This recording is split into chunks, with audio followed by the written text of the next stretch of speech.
Welcome back to We Got Goosebumps, a podcast dedicated to the landmark horror series for children, written by R.L. Stine back in the 90s. I'm R.L. Stine's bewildering lack of understanding on how phones work, Dylan.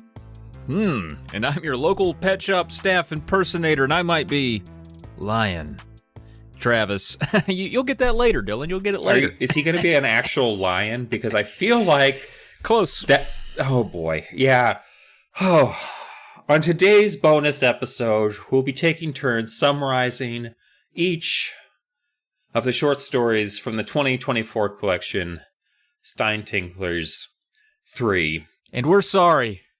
I have to say, I've been looking forward to this up until the point that you started reading the book, and then I started reading it, and then I've been dreading today. I mean, not dreading really, because this is going to be how I'm going to work through a lot of my issues that I had. But it is.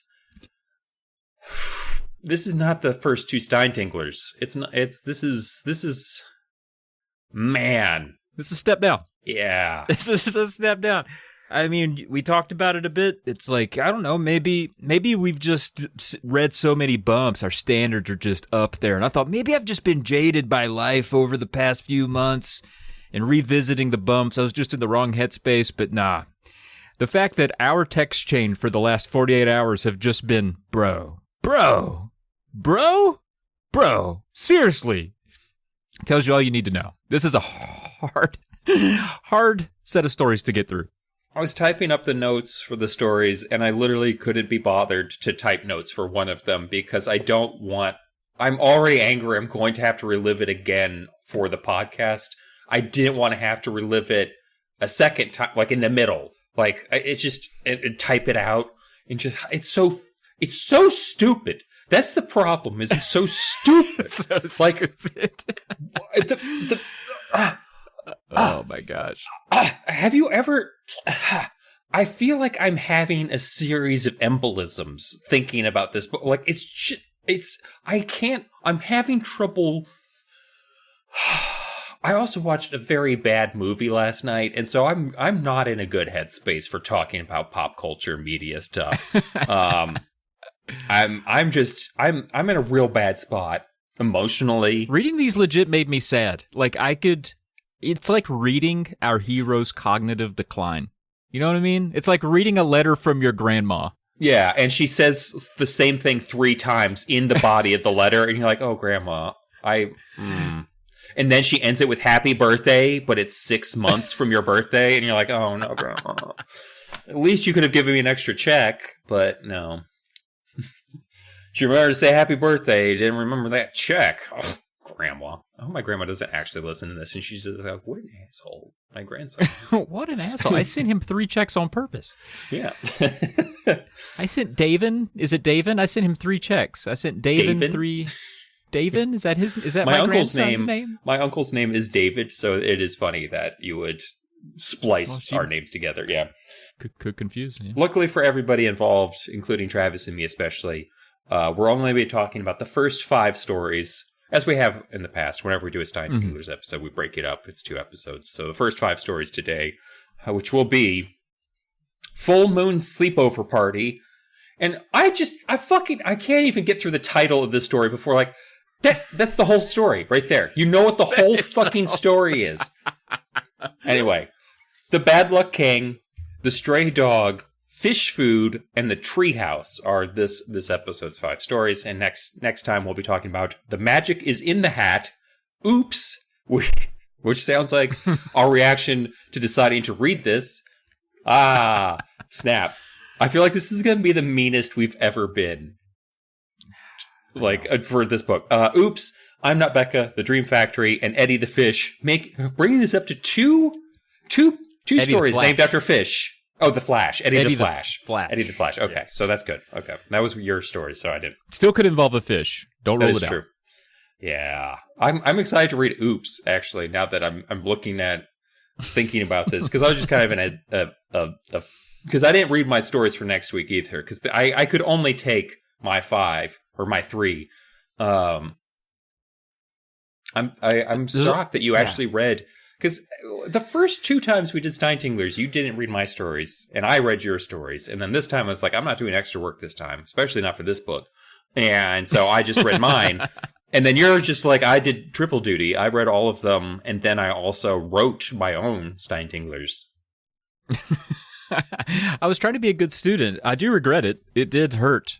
The thing was, I read mine, and I was like, oh, this was garbage. I was like, maybe Dylan got some better ones. And then I read your first 2, and I was like, nope. And so then I read my other one and was like, nope. I was like, maybe he saved at the end. Read your last one? No. So the only one you haven't read is Oops. So Oops could be the best one. Yeah, maybe. Okay. I haven't read any of the second half yet. Oh, okay, good. Yeah, that'll all be fresh. Yeah. But anyway, it's good to be back on the horn. It's been a few months since we've bumped gooses, so yeah. Looking forward to this. Long time coming. It's gonna be a long time coming after talking about these stories, because I'm gonna be fucking flaccid. I'll tell you that much. Sorry, I went from euphemism to just straight up like, no, I'm gonna have like erectile dysfunction after this. I'm gonna have to add a pulsart to it. So do you want to just no, we need to talk about the cover. We should talk about the cover. Yeah, we got to talk about the cover. I almost skipped the cover, because this is literally the only good thing we have to talk about. Let us look at this cover, because it's our friend, so lovely. Friend of the show, even though she doesn't know we exist. Marcela Bolivar again is back for this Stinetinglers, and it is gorgeous. It is beautiful in a horrifying way. It's I don't know if I should describe it first. Let me describe it first, and then I'll tell you the interaction I had by leaving it on the kitchen counter. So, we have a young, looks like a young girl who is rotting, a rotting corpse, but with still a working eyeball that gives her a sign of life. Her hair is done up with little pink ribbons. A little messy. Looks like, she has endured a struggle in her last bit of life, missing an eyeball, no nose, skull kind of exposed, but you still get full lips and in cheeks and a mouth. It's interesting. She's touching her face. Her expression to me looks like she's looking in a mirror being like, I did not go to sleep looking like this. Like she's kind of like doing the look in the mirror like, I obviously had too much to drink, must have fallen down the stairs, got hit by a truck, was abandoned in a ditch for several months, and I do not look great. Yeah, and I don't know which story this pertains to, but I don't think it's any of today's. But she has one hand with flesh on it that she's touching her face with, and the other hand is just skeleton. You can see through her like chest cavity and see her like her ribs and spine, but she still has her neck skin, and she's got this sort of draped lace. Yeah, because her right side is more solid, it feels like. Her left side is more skeletal. That's and right. Then her right side is a little more fleshy. And that's the side with the eye on it, too. It's really well done. It's very unsettling. I think it's kind of like on that border of being like a little too gruesome for kids and being scary enough. I think it kind of toes that line pretty well. And as Marcela Bolivar tends to do, it's got this green hue over it. So I think all of the Stinetinglers sort of have this green theme to like filter over the artwork. But as always, she crushes it. It is so much better than the contents of the book, at least the first half. He could save it in the second half. But that is true. Yeah. First half, rough. Most short story collections they start with the dog shit. They don't want to pull in the audience with the best stuff, so they usually start with the worst stories, and then towards the end of the book, they're like, "All right, you stuck it out this long. Here's the real stuff. This is what you came here for. That real juicy goosey stuff." I tend to remember those. I feel like some of the ones that are memorable for me from the Stinetingler catalog have been from the second half. Like you remember the one with the hole? I think it was one of your stories. We think about that one all the time. That was like in the tail end of the first Stinetinglers, and I'm like, that was the best one. Lead off. That's true. I was also like one of the weirdest ones too. It was very weird. So I think that's why that one was at the end, because it was kind of an oddball one, but it was a surprise hit too. Like that was like a bonus track that really delivered. Yeah. As opposed to a bonus track that turns out to be like a Christmas wrap or something like that. And you're just like, what? I waited an extra 5 minutes at the end of this CD for this? I left this out on the kitchen counter, not thinking about it, and my 7-year-old picks it up, and she was like, Dad, there's a half-dead girl on his book. And I was like, oh, man. She goes, why does it look like me? And I was like, no, honey, no. It's just a book. It's a silly book. It's a silly book. No. And I felt so bad. So that was fun. Now I can't unsee it because it does look a lot like my daughter. And it's horrifying. I do like how instead of talking about one of your childhood traumas, because again, we're talking about a modern book, we're talking about the start of your daughter's childhood traumas. So that's nice. Full circle, man. It's all R.L. Stine, baby. She'll be on a podcast in 30 years talking about Stinetinglers and being like, oh, my dad traumatized me with this one. And it turns out the inside of the book is just as bad. That'd be great. I want to be like, dude, they sell these on the side of the library you go to. Like, these are over there in the Barnes & Noble. This lives on your end, so come on. It's not like I left out, like, I don't know, like the Manson book or something. Anyway.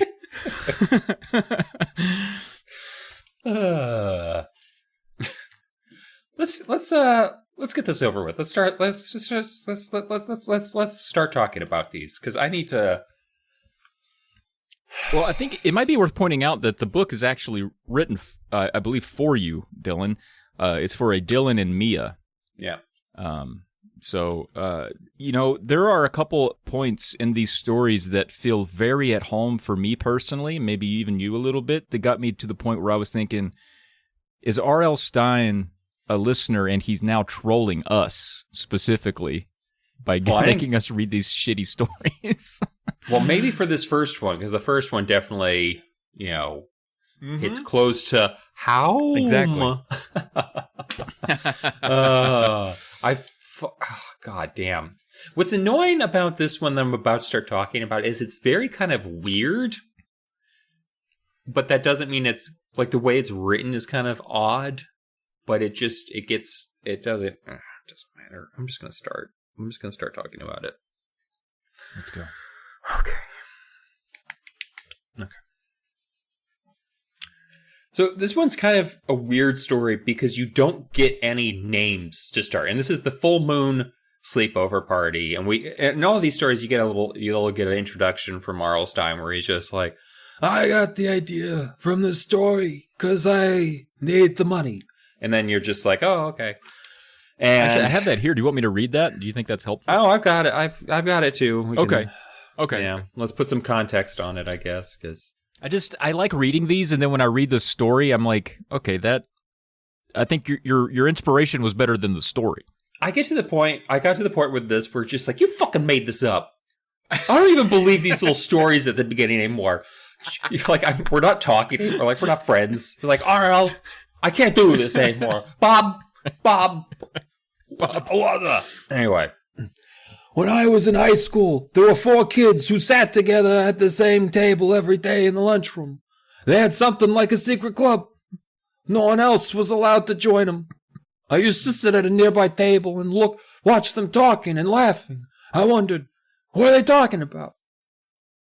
What are they joking about? Why they wanted to keep it a secret from everybody else. He started to turn more and more into Brando all of a sudden. Why I sat down to write the story. I remembered them. I wondered, what if they are normal kids? What if they were actually dangerous? Mummy, you don't even gotta put your hand up inside the mummy either. Well, I don't even think they had lunchrooms when he was in high school, so I'm calling bullshit. They just probably went out and hunted elk or whatever. And that's how they got it. I think I'm just going to be incredibly hostile this entire podcast, and I'm so sorry. We've lifted him up so long, he deserves it sometimes. Yeah, he deserves to be brought down a peg or two. So, again, this is full moon sleepover party. Fucking can't. This is literally the whole end. The story is just in the title of Anyway, it starts off, you don't get any names. You don't get names for the main character. You do get the feeling that the main character, whose name's Nessa, I'm going to spoil the names now so I don't have to fucking be like, oh, the mysterious main it's Nessa. Her name's Nessa. She's in the 7th grade, but she's wicked obsessed with 4 other girls in her class. I like to read to you from the beginning of the story. Because, rereading this, I kind of dug the style of how it's written. It's just, the whole time you're like, they're werewolves. They're werewolves. You think they're werewolves. They're probably not werewolves. You're probably the werewolf, obviously. The whole time it's just, werewolves. Where are the werewolves? Bring out the werewolves. There's the werewolf. And I think that's the problem with this one is that you're waiting, usually when he telegraphs it that hard, he has a twist up his sleeve that gets you going. Where you're like, there it is. Technically, there is a twist, but it's not. It's just there's only 2 ways this could have ended. By the time you get to the end, you're just like, there's only 2 ways this could have ended. So which one is it? Okay. Yeah. And I get their short stories. He's working with less real estate to get a full story going, but we've seen him do this before and do it well. Yes. Yeah. And again, I like aspects of this one. It's just, we'll get there. We'll get there. I need to get that catchphrase changed to something else. I know who those girls are, and I know what they are. The 4 7th grade girls who sit at the same table every day, way at the side in the shadows of the lunchroom, and make sure no one else can sit with them. They pretend they don't see me watching them. They don't want me at their table, and they don't want me at their Friday night sleepover parties. But I know what they do at those sleepovers, because I know what they are. After school, I see them in the parking lot behind the high school, just hanging out, leaning on cars and talking. I know what they talk about. The moon and the next sleepover and what our town is like late at night when most everyone is asleep. I see them howling with laughter, and I know what they laugh about. Their laughter is cold and cruel, and I know why. They have long nails and they color them black, like they're in an exclusive club. They dress alike, mostly in gray and black. Their hair falls loosely down to their shoulders. They all wear silver wolf pendants on slender chains around their necks, but they keep the pendants hidden under their tops so no one can see them. They can't keep secrets from me, because I know what they are. And the truth is, I belong with them. So they're just nerds. While I was reading that, I was like, these aren't the cool kids. She's stalking, the nerdy goths in the back corner. Oh no, is she gonna... Why won't the theater tech kids be her friend? So you do get more explanation from Nessa. She says that she moved to Mayville Mills. Now, for some reason, I was just so it's Maryland, right? So Mayville Mills, Maryland. And right. She's like, I'm not shy. I'm not scared. I've got friends and shit. But I can't be as open with them as I am with my other friends. And so she's convinced that these 4 girls are would be the best friends she could possibly have, that she could open up to them, but she never has an in to get close to them. And you find at first you're just just fucking walk up and ask if you can sit with them or whatever. You're making it sound like it's too big of a deal. But later she makes it abundantly clear that doesn't work, because she does try that and they're still get the fuck out of here. And they're you guys are assholes. Mean girls. Well, so one day, Saturday afternoon, she's at the Pine Woods Mall, and there's this lengthy explanation about how there's a shoe store there that has great deals, and that she likes to go there because her mom and her like to shop for shoes there because she can greet. And she got these really cool sneakers, and they're really cool. She found them, and they're on sale, so she found them. So she's shopping for sneakers at the mall, and as she's leaving the mall or leaving the store, she sees one of the girls from the clique, the group. Her name is Larissa. Larissa Wolf. And Larissa Wolf. A little too on the snout for me, dude. She's being hassled by some punks. These like older kids, these big kids going, and Larissa was just like, and they're just like, oh wow. So Nessa, she gets up and the grills, and she's like, you You kids, you better back away. Don't bother. I'm a mischief gnome. You need to stay away from Larissa. And what follows is like one of the super nerdy things that probably sounded cool in her head. Like it sounds just like that Teenage Mutant Ninja Turtles anti-drug PSA, where that kid is like, that kid is at school, and the other kid is just like, you want to try some pot? You know, marijuana. And the kid is just like, no, I don't want drugs. It's not cool. He's like, try it. You're a chicken. And he's like, I'm not a chicken. You're a turkey. And then Donatello comes in and it's like, Joey's right. Drug dealers are dorks. Don't even talk to them. Cowabunga. So kind of like that. Like, oh, shit. Really burned him with that turkey line. Because the youths are just like, who the fuck is you? That you're coming up to us and talking to us like this. And Nessa's just like, I'm the one with the police whistle. And she blows into the police whistle in the middle of the shopping mall, which... really fucking annoying, and I'm sure actually did the trick, but it's just funny because she's like, I'm just gonna really whistle the shit out of you, and they book it. And they're like, where did you get a whistle, dude? What are you doing with a whistle? There's an explanation. Does R.L. Stine think, do all the kids carry police whistles? Am I missing out on he does what think that all to? kids like to coach elementary school kids in soccer, because that is why she has a whistle on her person. Because that does come up, believe it or not. Just to get that's the thing that I would have been like, where the fuck did she get that whistle? She's a little girl. Little girls don't have whistles, R.L. Stine, unless they're soccer coaches. Okay. So this is Saturday. On Monday, she's like, there's no fucking... I fucking saved her life, bro. I saved her fucking life, bro. I'm going to go up to this wolf pack and I'm going to be like, Larissa... where's my seat? This is a table for 5 now because I saved your life. Your friends are going to be cool with it. So she goes there, heads up to the table. She's got her tray. So this situation fucking sucks. This is the part where it's just like, this is a horror movie. So this was a relatable anxiety thing. I could feel this one a bit. Because Nessa, I mean, if you ignore the fact that Nessa's a psycho who's stalking these 4 girls for no reason, well, right. There is a reason. There is an important reason, but we're not getting there yet. So she's standing there with her tray of food, and she's talking to Larissa and her other 3 friends. Gabby, I don't know why they gave the names. They're not important for the rest of the story. I feel like this is the only time you hear their name. Gabby, Kat, and Maylene. And she's, Larissa's like, oh, she totally saved my life at the mall. Like, she scared these guys away. And they're just like, oh, that's super cool. And Nessa's like, can I sit with you guys? And he's like, no. You can sit over there. There's a chair over there. Bye. Ouch. And so Nessa's like, what the fuck do I have to do to sit with these girls? So she goes and sits down. Larissa says something like, I accidentally bought these chips. You want some of these chips? I'll throw them at you. Maybe. And Nessa's just, I don't want your chips. I don't want your fucking charity chips. And she books it. She just leaves and she's just like, ah!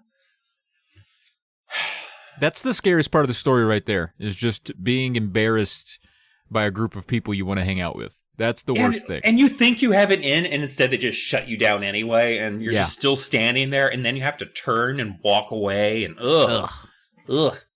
So Nessa's decided she's done with chips. She's done with playing nice. She's going to get right to the fucking meat of the issue. And so she just breaks into their house during their next slumber party, which is a Friday night, and it's also full moon. It's a full moon slumber party.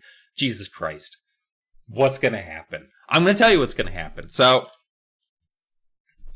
Nessa kicks down the door, like she literally breaks into the kitchen, I think, through the back door, and just bursts in there, and they're just like, what the fuck are you doing here? And this is kind of funny if you think about, like, these 4 girls are about to have their entire worlds upended for literally no reason except some weirdo at school is thrust herself into their lives. So she breaks down the door, and like, what are you doing? So, this is how the story ends. I know you're werewolves, I shouted to the girls. I know, because I'm a werewolf too. It was happening. I heard my bones crunch and crack. I felt my snout stretch long. My skin itched all over as the thick black fur sprouted all over me. I opened my jaws in a long howl. I'm a werewolf, just like you! I cried. I'm the werewolf. And then I'm the werewolf. And then my human voice vanished, replaced by my usual wolf growls. Finally, there I stood with them under the moonlight. Finally, I could prove that was one of them. I belonged. Only... Wait. My breath came out in low grunts as I turned to them and saw the startled looks on their faces. Their wide eyes, their open mouths. Why hadn't they changed along with me? Why hadn't they joined me? Why hadn't they let the moonlight turn them into wolf creatures?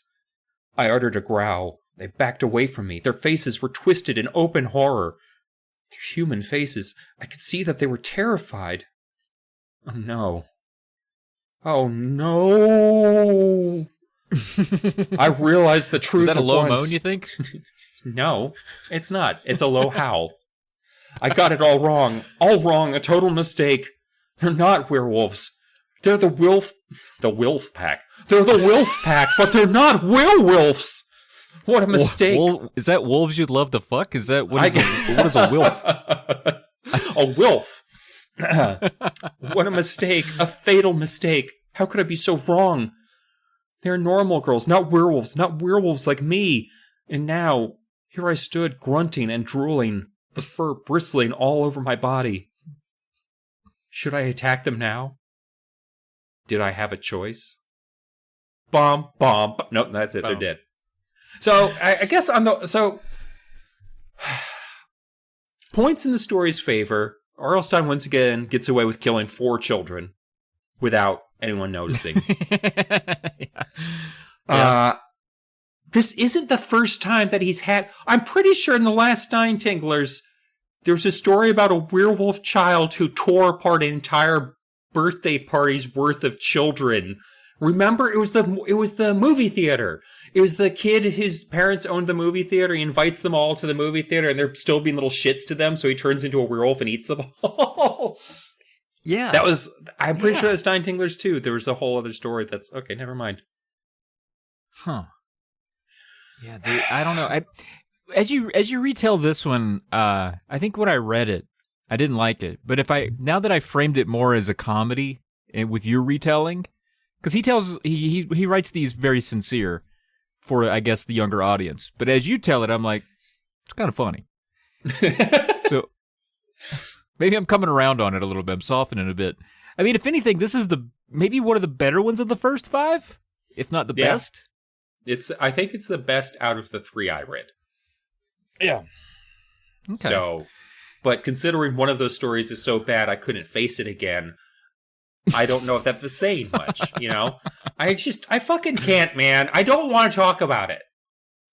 Like, I might just not talk about it. You can't make me. You literally can't. I live in a different country now. Come get me, motherfucker. I don't have to talk about what is it? The stray dog. Oh my god, if you thought the dogs in Ghost Dog were fucking stupid, the stray dog. Can you talk about the Bad Luck King now, please? I would say I'd love to, but Dylan, you have to believe me when I tell you this is the worst thing I have ever read in my life.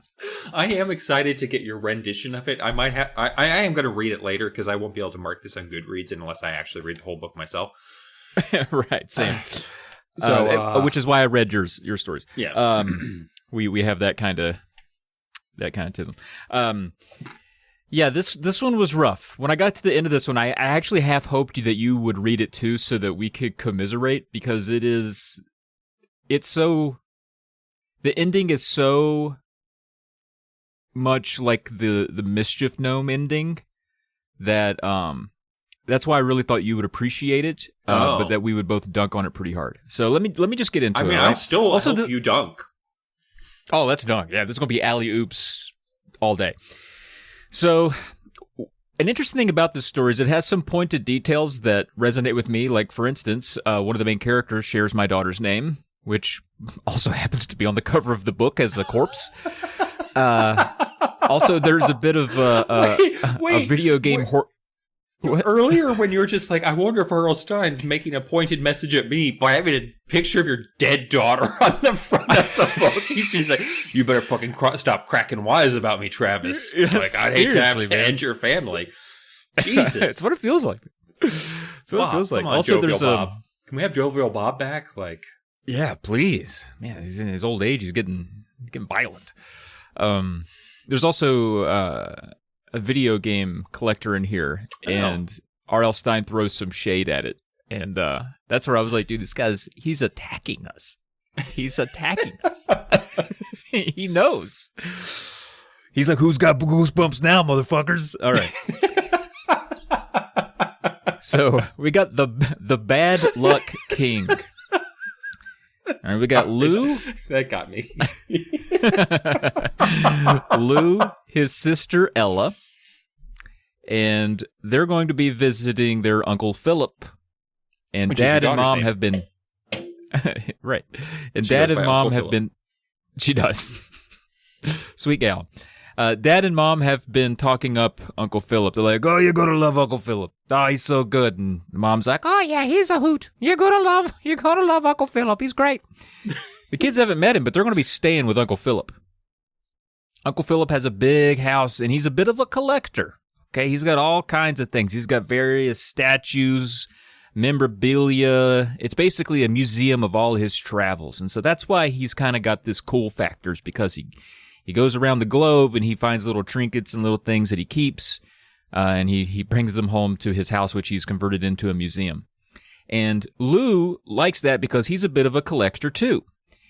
Specifically, R.L. Stine says he's a bit of a comic book collector, and he says he also collects old video games that no one plays anymore, and that he keeps the cartridges on the shelf just to look at. Oh my God! Can you believe that? Now I play my games, goddammit, R.L. That's Stine, true. I play them.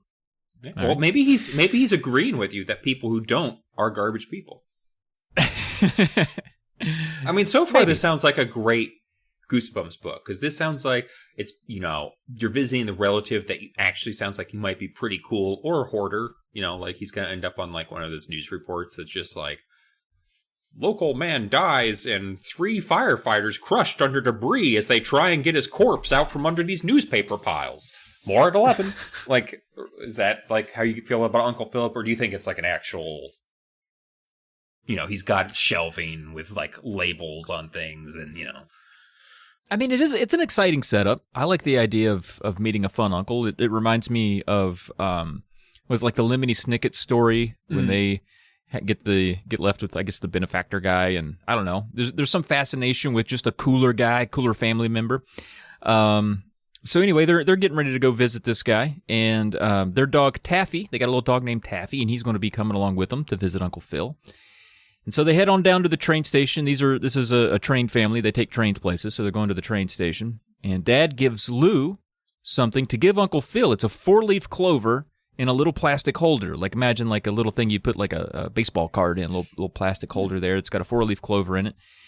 And he said that I think Uncle Phil had given it to Dad, and Dad said it had brought him good luck, and that Uncle Phil would be very happy to see it again. And so they part with Pa. They get on the train. They travel. And then at the other end, Uncle Phil picks them up at the train station in Red Falls. And he's described as a bit of like a lumberjack. He's a big dude, big burly guy, wears some flannel, got a big beard, long white hair down to his shoulders. It's like a mountain man kind of feel. He's got a real deep voice. And Uncle Phil notices Taffy, likes the little dog, and he says Mrs. Gaskell, his housekeeper, loves dogs, so the dog's welcome there. And apparently they didn't talk any of this over with Uncle Phil if they could bring a dog. And Uncle Phil's like, it's fine. Glad you brought the dog and didn't ask ahead of time. No, it's fine. Also, I don't really give 2 shits if your housekeeper likes our dog, Uncle Phil. Like, is it cool with you? Like, does your accountant like the dog? I don't like. What is it? Well, here's why. Uncle Phil is actually going to be gone for a couple of days while the kids are there. And so they'll be left with her. It seems like there's a lot of people not telling other people what's going on. Yeah, I'll watch your kids. I'm going to be out of town for most of it, though. Like, I feel like... Yeah, I'm going to leave... Actually, these are my next 2 notes. I said, number 1, why... This is my sub-bullet number 1. Why schedule a visit with the kids if you're not going to be there? Sub-bullet number 2, you leave them with an uncle they've never met who leaves them with a housekeeper they've never met. That's 2 degrees of separation for these kids, fucking A. So, yeah, we're on the same. I do think it's funny that a lot of times you'll leave notes in the script that are just hostile towards the characters for things that characters do. This is one of the few times that we've both left notes on the script that are hostile towards R.L. Stine directly. They're just like, what is wrong with you? This plotting doesn't make any sense. Come on, dude. You raised me, and I just can't let you do this. All right, so we think it's time to move to a home. Oh, yeah. Yeah, just think of all the uninterrupted writing time you'll have in the home. We'll visit you every day. So, they get to Uncle Phil's house. It's in a bit of disarray. It's not what they pictured. It's a big unkempt yard. They got shutters hanging sideways, mailbox packed full of mail. Okay, sounding like a hoarder situation. Little bit. Uncle Phil says, hey, he's been too focused on his collections to do any upkeep. And some of the excuse they try to throw, he travels a bit. He's not usually there to take care of the home, which is great. I'm glad we sent our kids here, etc. That's why he has a housekeeper who apparently only takes care of the inside of the house, but also apparently not well.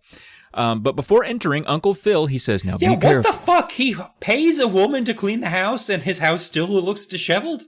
Yeah. Yeah, that is the God's honest. That's what's happening here. So before entering, Uncle Phil says, hey, now be careful. And it unsettles the kids. He says it in such a way. And he says, the house is in ill repair. There's loose floorboards and such and lots of clutter. You need to be careful. And they're like, okay. So they go inside, and Uncle Phil shows Lou a painting that his grandfather had made, and it looks like a bunch of brown swirls. And Lou's like, okay, great. What is it? Apparently, Grandpa's name was also Lou, and no one is real sure what's it supposed to be a painting of. Now, I took down that note thinking that's going to be a big deal, and I'm pretty sure it wasn't. So I shared it here with you guys, but there's no reason for that. But then they meet Mrs. G. They start calling Mrs. Gaskell Mrs. G. So they meet Mrs. G, and she's kind of a bit of a witty jokester. You kind of like Mrs. G. She reminds the kids. She's like, "Oh, be careful around Uncle Phil's junk," which very funny. If you're, a pervert. And she also tells them, "Hey, stay out of the basement." And that's a line in the book, and I took that as a wink and a nod to the stay out of the basement book. She says, "Now stay out of the basement." And I'm going to read you a little bit here. Let's see. They sat down. They had some dinner with Mrs. Gaskell and Uncle Phil. Now, we had an awesome dinner of chicken, mashed potatoes, and a vegetable pie. We sat around a wooden table in the dining room. Mrs. G was a good cook. I don't usually like vegetables, but the pie was very tasty. Uncle Phil told us story after story about our ancestors. They were terrible stories about accidents and bad luck. It seemed a lot of unlucky things happened to people in our family. He told us about our great-uncle Felix. By the way, this is funny. Shit, this is actually great writing. I really like this. He told us about our great-uncle Felix, who was blowing out his birthday candles, caught fire, and burned to death. And great-great-aunt Edith, who fell asleep in the bathtub and somehow disappeared down the drain. And great-great-grandfather Walter, who won thousands of dollars in a horse race and was trampled to death by the winning horse. And Aunt Willa, who choked to death trying to eat a live pigeon. Mrs. G rolled her eyes. "Don't you just love his stories?" she said sarcastically. "He never stops." "They're all true," Philip said, rising up from the table. He wiped chicken grease off his mouth with a napkin. Then he pointed at Ella and me. "That's why I warn you to be careful." He said he had to go. "I'll be back as soon as I can." He gave us a wave and disappeared from the room. Mrs. G brought a chocolate cake for dessert. I waited to hear Philip's truck start up, but it never did.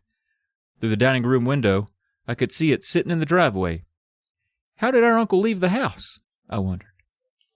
So, the next day, the kids go to bed. The next day they wake up and they're ready to explore their new confines. And they find a bunch of old board games stacked in a room. And then there's another room littered with various animal traps that he's collected specifically because he's afraid of animals.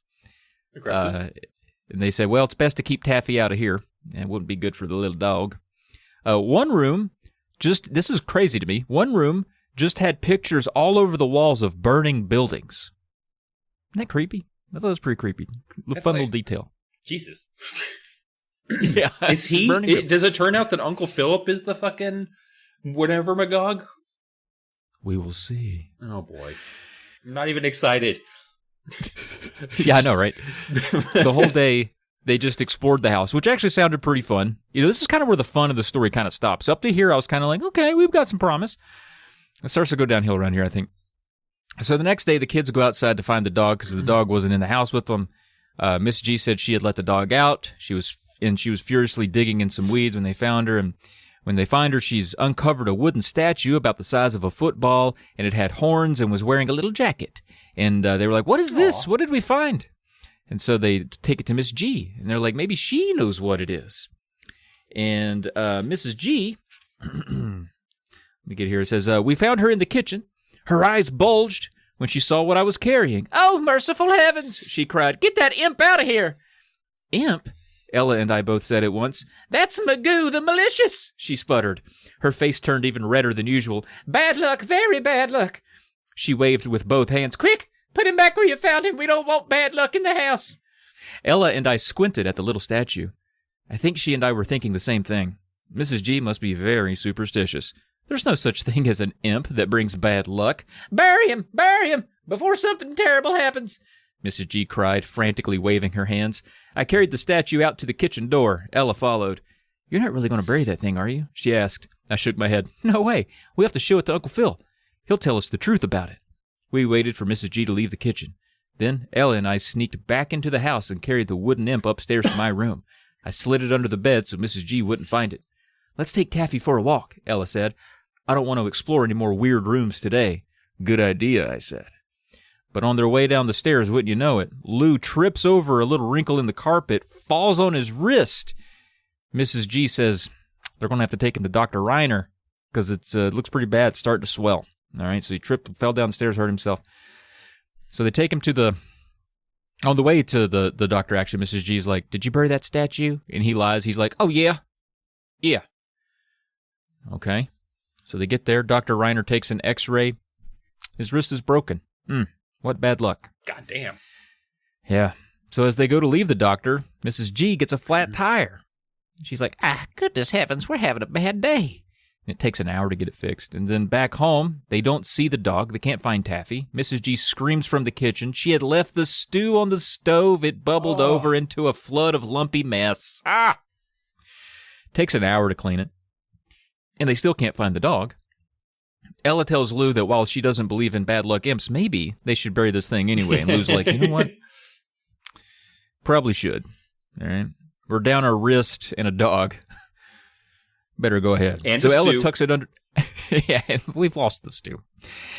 Ella tucks the statue under her shirt and they sneak it outside and down the stairs. But then as she's going down the stairs, she drops it on her foot, hurts her foot real bad. Same time, Mrs. G burst in screaming. She spilled hot tea on her arm. Her flesh is burning off her arm. Jesus. Cut to back in Dr. Reiner's office, and he's surprised to see him again. He rubs some salve on Miss G, and they get back home. And they find the statue that, because she had dropped it, it bounced off her foot. I think it went under some furniture. They find it. But Lou's changed his mind. He no longer thinks they should bury it. He says he really does want to show it to Uncle Philip. He doesn't want to bury it, despite it getting worse by the minute. He's like, but I tell you what we got to do. We can't keep it near us. All right, we got to get it away from us. And they both have a little light bulb moment. They go, the basement, which is specifically where they were told not to go. What could go wrong? I'm going to read quite a lengthy section here. I don't know why I selected this. Probably because I got so tired of reading it. I was like, I don't feel like taking notes on this bullshit anymore. Let's see. Wow. Cool. All right. So they get the idea to take it down to the basement, and then the next line is, it wasn't a good idea. The basement door was heavy. I had to pull hard, and it slowly creaked open. Ella and I were instantly hit with a blast of hot air. I raised my hands to shield my face. A sour aroma swept over us. I stuck my head into the stairwell and peered down. The stairway was steep and dark, but I could see a bright, flickering orange light on the basement wall down below. Weird, I muttered to Ella. Did someone leave the lights on? I handed the statue to Ella. I had only one good hand, and I wanted to lean on the banister as I climbed down. As we neared the basement, I heard whispering sounds. Ella touched my shoulder. Is someone down here? I held my breath and listened. The orange light grew brighter, so bright it made my eyes water. Huddling close together, we took a few steps, and the huge basement room came into focus. I squinted at tall flames dancing in a wide stone fireplace. The fire made the orange lights flicker on the stone walls. And surrounding the fireplace were shelves of all 4 walls, shelves from floor to ceiling, or shelves on all 4 walls from floor to ceiling. "Oh, wow!" Ella uttered a cry. Her mouth dropped open, and she pointed. "Look!" I saw them too. The shelves were jammed with rows and rows of imp statues, wooden statues of little men with bearded faces like the one in Ella's hands, angry and scowling. They all stared wide-eyed at us. And then my sister and I both screamed as Uncle Philip stepped forward. Where did he come from? He appeared to step right out of the flames in the fireplace. "Philip," I stammered, "you're here. You didn't go away." "What is happening here?" Oh, this is Ella. "What's happening here?" Ella choked out in a tiny voice. But Philip didn't pay any attention to us. His eyes were locked on the statue in Ella's hands. He grabbed it and raised it in front of him. "Magoo the Malicious!" he cried. "Welcome back, Magoo. Welcome back to the party. The bad luck party." And then I gasped. I'm sorry. Wait. Yep. What? Yep. Okay. Yep. No, keep going. Yeah. Yep. Yep. And then I gasped as loud cheers burst out, shrill, tinny voices ringing off the stone walls. Ella grabbed my arm. "They're alive," she said. "Lou, they're all alive." I froze, a wave of panic down my body. I gazed at all 4 walls, at the cheering statues jumping up and down excitedly on the shelves, dozens and dozens of them, wooden figures, cheering and bouncing. "Alive! Alive!" Philip grinned and raised the imp above his head in triumph as the cheers grew louder. "Philip," I shouted, "what is going on? Tell us." He waved both hands, motioning for the imps to be silent. A strange smile crossed his bearded face as they quieted down. His eyes flashed with excitement. "This is my kingdom," he exclaimed. "My bad luck kingdom." Ella and I stared open-mouthed. What was he talking about? "I am the king of bad luck," he said. "My imp friends and I are responsible for all the bad luck in the whole state." Just the fucking state, dude. Just the state? Yeah, just the state.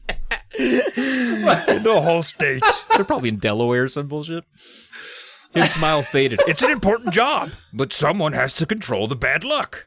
But, I sputtered. My mind was spinning. I didn't know what to say. Ella still gripped my arm. Her hand had grown ice cold. I could tell she was scared, as I was. Behind Philip, the fire crackled in the wide fireplace. Flames leaped high. "Now you must stay with me and share the bad luck duties," Philip said. "Well, we have to go," I said. I turned to the stairs. "You can never leave," he said. Oh. "You have seen too much." "Too much, too much, too much," the imps chanted in their shrill voices. The words rang in my ears.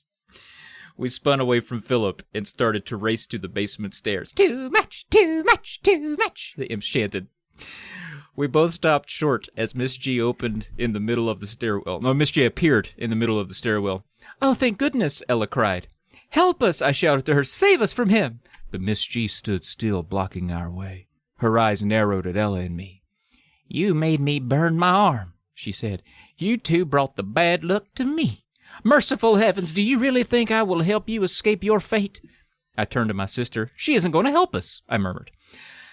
Yeah, you think? You fucking think, Lou? Lou, she said as much. I heard hard thuds behind us. I turned and saw wooden imps jumping off the shelves. They formed a line. They were marching toward Ella and me, wooden feet thumping the floor. "Philip, please," I cried. No longer Uncle Philip. We drop all of the respectful surnames from. The cold smile returned to his face. "Want to hear even worse luck?" "Your parents know I'm the king of bad luck. They sent you both here to get rid of you." "That's a lie," I screamed. "You're a liar." Philip tossed back his head and laughed. The imps marched closer. Mrs. G didn't move from the stairway. Ella and I were trapped. And then I remembered something. When Philip mentioned our parents, it reminded me. "Oh, wow," I said to Philip. "I totally forgot. My dad said to give this to you." So Lou, I'm not reading anymore, Lou took the clover, and he forces it into Uncle Phil's palm. And Uncle Phil goes, "No!" And his eyes start bulging. "No!" Then the fireplace roared, and fire spread among the wooden imps, and they all caught fire, and they scattered, screaming, "No, no, no, no, no, boo!" Lou watched as Uncle Phil and Mrs. G's faces started to melt off their skulls. Lou and Ella sprinted outside and ran right into their dad. Their dad's first words to them were, I knew you could do it. Jesus fucking Christ. I knew you could defeat him. I couldn't be the one. Philip knew me and knew I wanted to destroy his bad luck kingdom. That's why I had to send you in my place with the good luck charm, and you won. Then the dog appears, and the kids hug the dog, and it's nothing but good luck from now on. Good luck is here to stay, Dad says. And they go to leave, and Dad tries to start the car. Once. Twice. Nothing. Then they hear laughing from the back seat. It's a little wooden imp. The end. Why do they laugh like Israel Keys? That book can go fuck itself. That story. What the? Okay, so My bad luck kingdom. ignoring the bad parenting of sending your children as weapon delivery devices to wipe out the king of bad luck. Why did Uncle Phil let them come in? Mm-hmm. Like, why would he say, yes, come on in? Also, if that fucking little shit had just given him the clover from the get, there would have been no story. If he had just been like, oh, my dad said to give this to you. And that would have been also an amazing action movie. Like, my dad said to give you this. And he dies. But instead, it's 5 days later. Although it does make more sense that they're just like, yeah, we'll send him to stay with Uncle Phil, who might not even be there or whatever. I don't understand. It doesn't make sense, Travis. It's like Uncle Phil and their dad had a gentleman's agreement to let, like, if your children can kill me, we'll consider that good. All right, then we'll shake on it. My children will be the ones to try and bring you down. What? I don't have any questions to ask anymore. It's just what? What, Travis? So stupid, dude. It was so painful. When I got to where he was like, I am the king of bad luck. I was like, I'm going to shut the book right now. I'm going to shut it. I got to take a walk. This is disappointing. So this is definitely... I can't wait for us to rate these. Oh, yeah. At the end, and just stack them up against one another and be like, well, my favorite of these 10 was... boy, oh boy. Yeah, it was rough, man. It was a rough one to get through. I was willing to fall on the sword for us, but goddamn, I didn't like having to do it. That was not a good story. That was not a good story. In multiple ways, shapes, and forms. My favorite part, though, was him describing the deaths of the other family members. That was fun. That was Jovial Bob at his finest. Yeah. I like that he can still have fun, I guess, doing it. I wish we could also still have fun reading it. But that's not always the case. We're not always allowed to have fun when we read stories. Sometimes we have to be upset and sad and mad. I'm only laughing to conceal the pain. I'm trying to delay the inevitable. What's coming up next? What's coming up next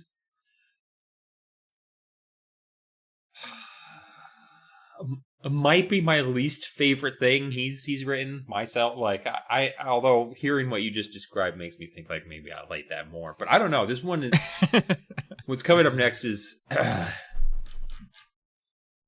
and I also want to I'll come back to we're going to come back to R.L. Stine's explanation for this story too, because it makes the story that follows even stupider, I feel like. Oh, because I didn't read the inspiration for mine, but go ahead, sorry. Yeah. I spend a lot of time trying to figure out my dog. Why does he hide under the table when it's time to take him for a walk? Why does he run and hide when he sees a tiny housefly? Why does he bark out the window when there's no one out there at all? It's almost like a poem. Why haiku do angels cry? Many books have been written about dogs' brains and dog behavior. Well, I have my own theory about dogs. I think it came from another dimension. That's what I was thinking about when I wrote the story. So he basically just ruined his whole story. So that's the plot of the next story. Oh, man. He has very little oversight with these. He doesn't have, I guess, Scholastic in his ass anymore. He can just, whatever. So, God, Jesus. We're introduced to Riley and Ben Sawyer, who are two pretty shitty children. Oh, yeah. They're brothers. We're introduced to them like immediately picking on each other and fighting. And they're fighting over a badminton game. And the dad comes rushing over, Mr. Sawyer, Grant Sawyer. I don't know if we talked about this during the podcast, but it's so strange in this book that he's very adamant about making sure that all the parents have first and last names, which actually makes it more confusing because then he stops using the first names. And so then we're just left with him saying the only name that everyone shares over and over again. So Mr. Exactly. Sawyer, yes. Or Dad, separates his two fighting children. He's like, what the fuck is wrong with you two? And they're just like, he started, he cheated, I cheated, he cheated. And the whole time, I'm just thinking, why are these two children playing badminton in the year of our Lord 2024? Yeah, when this book came out. Yeah. And wasn't it pickleball? I feel like R.L. Stine's he's probably been hitting the pickleball court. Well, so the reason why it's badminton is because the dad's actually like, you guys need to stop fucking being so competitive because I already had to take away your PlayStation. So once I got to this point, it's like, it actually is kind of funny because it's clear like these kids just went for the only other thing they could find to occupy their time now that their video game is gone. And they're just like, fuck, we'll have to, what do these rackets do? I'm sure they were just beating the shit out of each other with badminton rackets. Oh, yeah. And they're just like, they don't even have the birdie anymore. They're just like, I've never played badminton also. I know it has the solid rackets, like ping pong. I think they're solid rackets instead of a net. Oh, are they? Huh. Yeah, but they're bigger, maybe? I don't fucking know. I have no idea. It seems stupider than tennis. But, they're just like, the dad's just, they have another one of those moments, too, where it's like, R.L. Stine, are you trying to imply that one of these children doesn't belong to the parents? Because it's just like, this brother looks just like the dad. This brother looks just like the mom and the mailman. Like I always just feel weird when he's just like, this kid definitely doesn't look like the other people in the family, which happens in every other book. But, yeah. So they're fighting and some bullshit. But then, now that they have nothing to do, because he literally took away their 19th century sports game, that was their only option after PlayStation. But it turns out they have some sailboats that they can race across the water. This is so fucking... I don't understand why there's sailboats that have motors, but also one of the sailboats is broken, but it doesn't matter if the sailboat's broken because it'll still work. And it's like, this is taking up a lot of words that I'm having to read right now and have no bearing on anything except these kids have spent 20 minutes talking about electronic sailboats that don't even use the wind to propel themselves. Just make them fucking motorboats then. So anyway. Oh my god. He's the dad's just like, get the fuck out of my hair and go play with your boats. Yeah, because one of the kids, I don't remember who, it doesn't matter. He's just like, don't worry, Dad, he can borrow my boat. And then the dad leaves and he's like, you can't borrow my boat, you little fuck. I'll play with the boat. You go drown in the lake. And then they're fighting over the boats again. Again, it's a remote control thing. They fucking lose the batteries out of it. They're arguing. It's just fucking tedious shit, man. It's just tedious children arguing for 2 pages so that we can delay the inevitable where they see a dog. And the dog is drinking water out of the pond. And then they're just like, what's this dog doing there? And the dog's just like, woof, woof. And they're just like, hey, Mr. Dog, we're going to take you home. So they do. And it gets rough. Now the story switches. Because before it's from the perspective of an omnipresent narrator who's telling you about Riley and Ben and their shenanigans. And they're like the worst written boy sibling. You know, it's just typical like boy siblings characters. It's brothers. R.L. Stine's brother characters. But now we switch to the first person and a whole new perspective. Holy shit, Travis, wait till I tell you what the fuck is happening here today.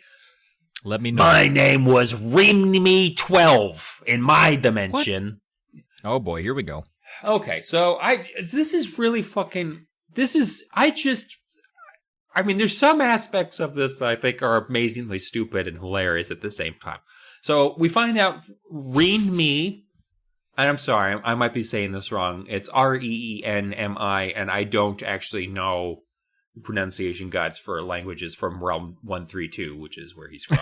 But Reenmi 12, and I was kind of wondering if you say it out loud, if it sounds like something, and you're just like, but no, it doesn't. Like, it's not some clever, like, it's just bullshit. Amanda Hug and Kiss, or something like that. That would have been great if you put like a prank phone call name in there. It's just like Seymour Butts or something. Yeah. But so he's talking to the Ritter, and it's just like, I live in this dimension. I mean, I live in Dayton, Ohio, in this dimension, because a lot of dimensions have a Dayton, Ohio. And so like, that's insane. I love that Dayton, Ohio is getting a repeated shout out in this book. So he's a scientist. He's telling us all this insane bullshit about, I live in this dimension. I've always wanted to travel to different realities. Like, forget time travel. Forget space travel. Who wants that shit? Let's go to a whole other reality. I'm like, okay, you don't have to denigrate these other fields of research. You could just talk up your own, Yeah. I feel like, science isn't necessarily, competitive. Like, you can, we all lift each other. Like, we're all standing on the shoulders of giants. So anyway, and we're all being attacked by the same orange gremlin. So we must band together as scientists. Exactly. Are you talking about bad luck gnomes or kind of? So what's kind of weird is he's also like talking to us, like he's just like, I was desperate to reach you. Maybe I should do like a dog voice for him. I was desperate to reach you, woof woof, to talk with you, to be with. He's like a dog professor. That's kind of the voice. That's why I put in many long nights. There's real rough nights. Woof woof woof woof. He loves Bush's baked beans. Loves really, he does, and bacon. He doesn't know it's not bacon. Except he's not really a fucking dog. That's the stupidest part of this. He should have just been a fucking dog.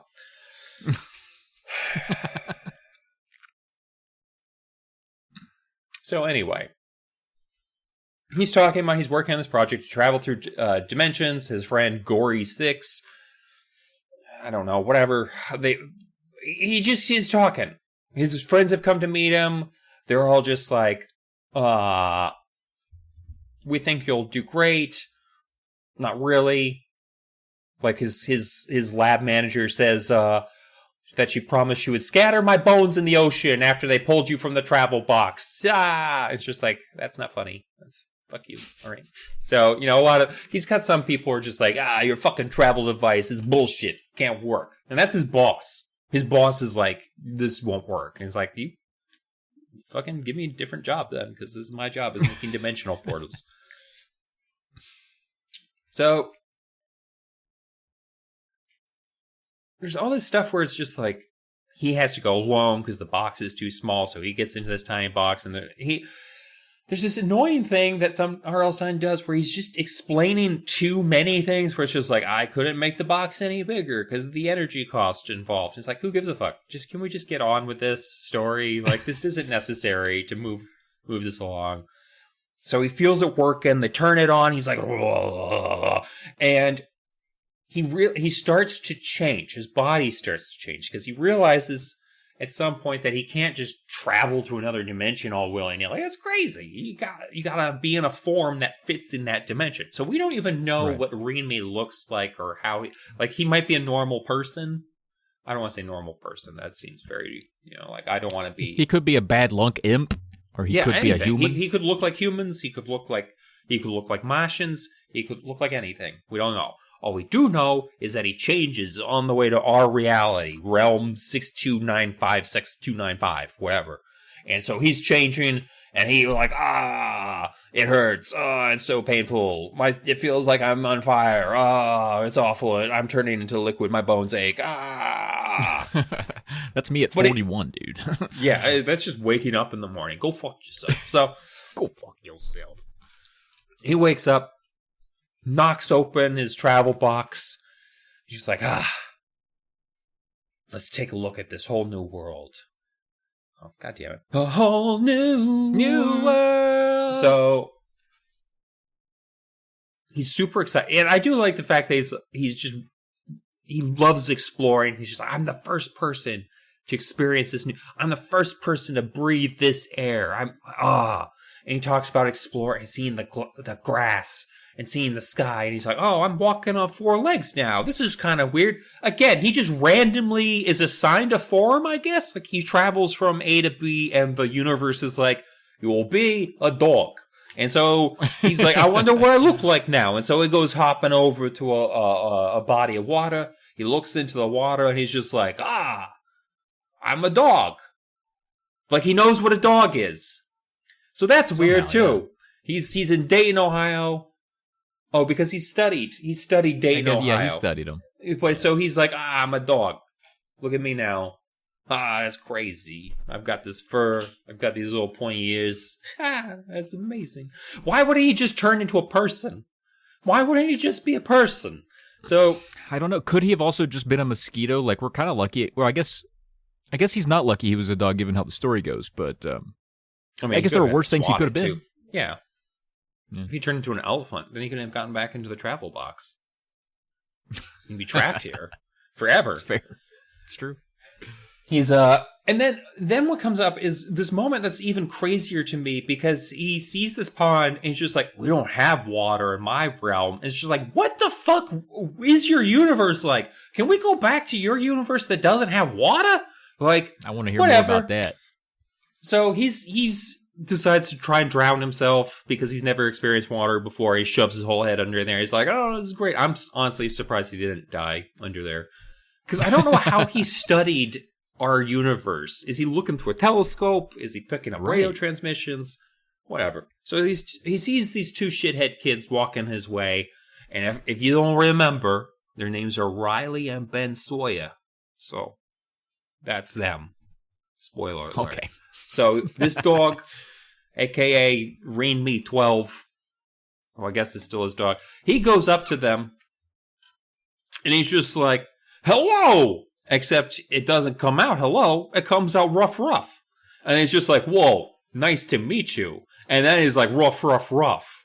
And they don't understand what he's saying, because he's a dog. Apparently, his studies of dogs did not include the fact that they don't fucking talk.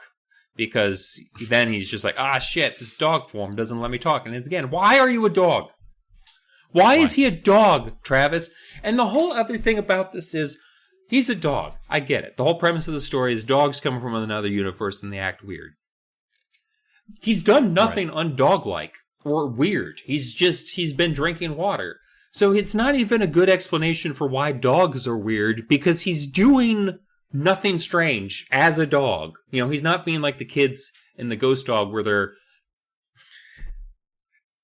trying to write or eat all the liver on the table. You know, they're jumping through walls. Like, you know, he's literally just barking at them like, ruff, ruff, ruff. And they're like, hey, let's steal this dog. So they steal the dog. What's even funnier is she's like, they think I'm a stray, but they don't understand I'm a stray from another dimension. It's like, shut up, read me. You're about to get kidnapped. You're about to get fucking kidnapped. You fucking psycho. I do like the part where she's like, they don't even know me, but they're fighting over me. How lucky am I? It's like, so these 2 dipshits are fighting over a dog. They bring it back to the dad. The dad's just like, well, no, you got to find his owner, buddies. You can't just steal what is obviously a healthy dog. And the kids are just like, he doesn't have a collar on. We'll post a thing online, and, you know, it'll be great. And then the mom comes out, and she's like, I'm fucking wildly allergic to dogs. And everyone's just like, oh, yeah. Yeah, but Mom, go fuck yourself. And so that's basically how that goes. She's just like, I'm super allergic to dogs. And they're like, yeah, whatever, Mom. We're going to put the dog in the garage now. So they do.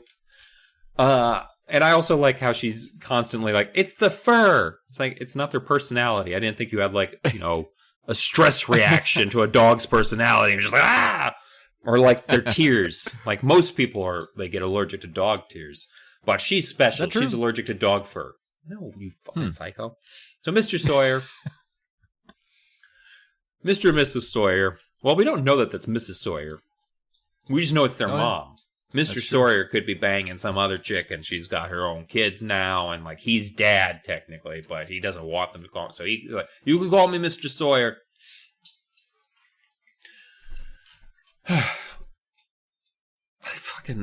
It just goes on, man, and it's rough too because there's some moments that are just like, this is kind of gross and upsetting. So they lock him in the garage overnight. And Rainme is just like, this sucks. I'm just locked in the garage. What have they done to me? He fucking takes a dump in the corner because there's no place for him to go. And the kids yell at him the next day. It's rub just his like, nose Jesus. in it? Yeah, it's just kind of aggressive. Newspapers? Yeah, this is almost like a POW's kind of story all of a sudden. Like this astronaut gets captured by vicious aliens. And he's just like, I know 6 languages. And they start beating him. And one of the other kids is like, you should be hitting him. And it's just like, I saw this on TV. The dog whisperer hits them all the time. He's just smacking him with the newspaper. And then he bites the shit out of the kid that's hitting him, which is great because fuck Riley. Except now they're probably going to put him to sleep. So like Reme's just like, I gotta get the fuck out of here. And then the bongo sound from Scooby-Doo, like, and he just books it out of it. And he's just racing out of there. Both the kids are chasing after him. He's like, I don't need to be put to sleep for being a vicious boy-biting dog. Charges into, like, the fucking travel box. Gets inside. Goes home. And then tells everybody that he never left. He's just like, nothing happened. I'm a complete piece of shit failure. Ba-da-bum-ba-dum-bum. Which makes me think he's a really shitty explorer. Because he had one, it was a bad experience, but it wasn't a near fatal experience even. Like, he got out of there. You can go back there with more planning. Like, maybe don't be a dog. Like, I don't know, make it so you're the intelligent life form on the planet, not some random animal that happens to be living there. There's so much stupid. Like, I don't understand how this ties in with the initial thing where, like, dogs are from another dimension. And then it's just like, it doesn't. He's just acting like a dog. He's not doing anything weird that dogs do, like he says in the beginning. He's like, why does the dog hide under the table? I don't know. Why does your dog hide under the table? But there's none of that in this. Matches. No. No.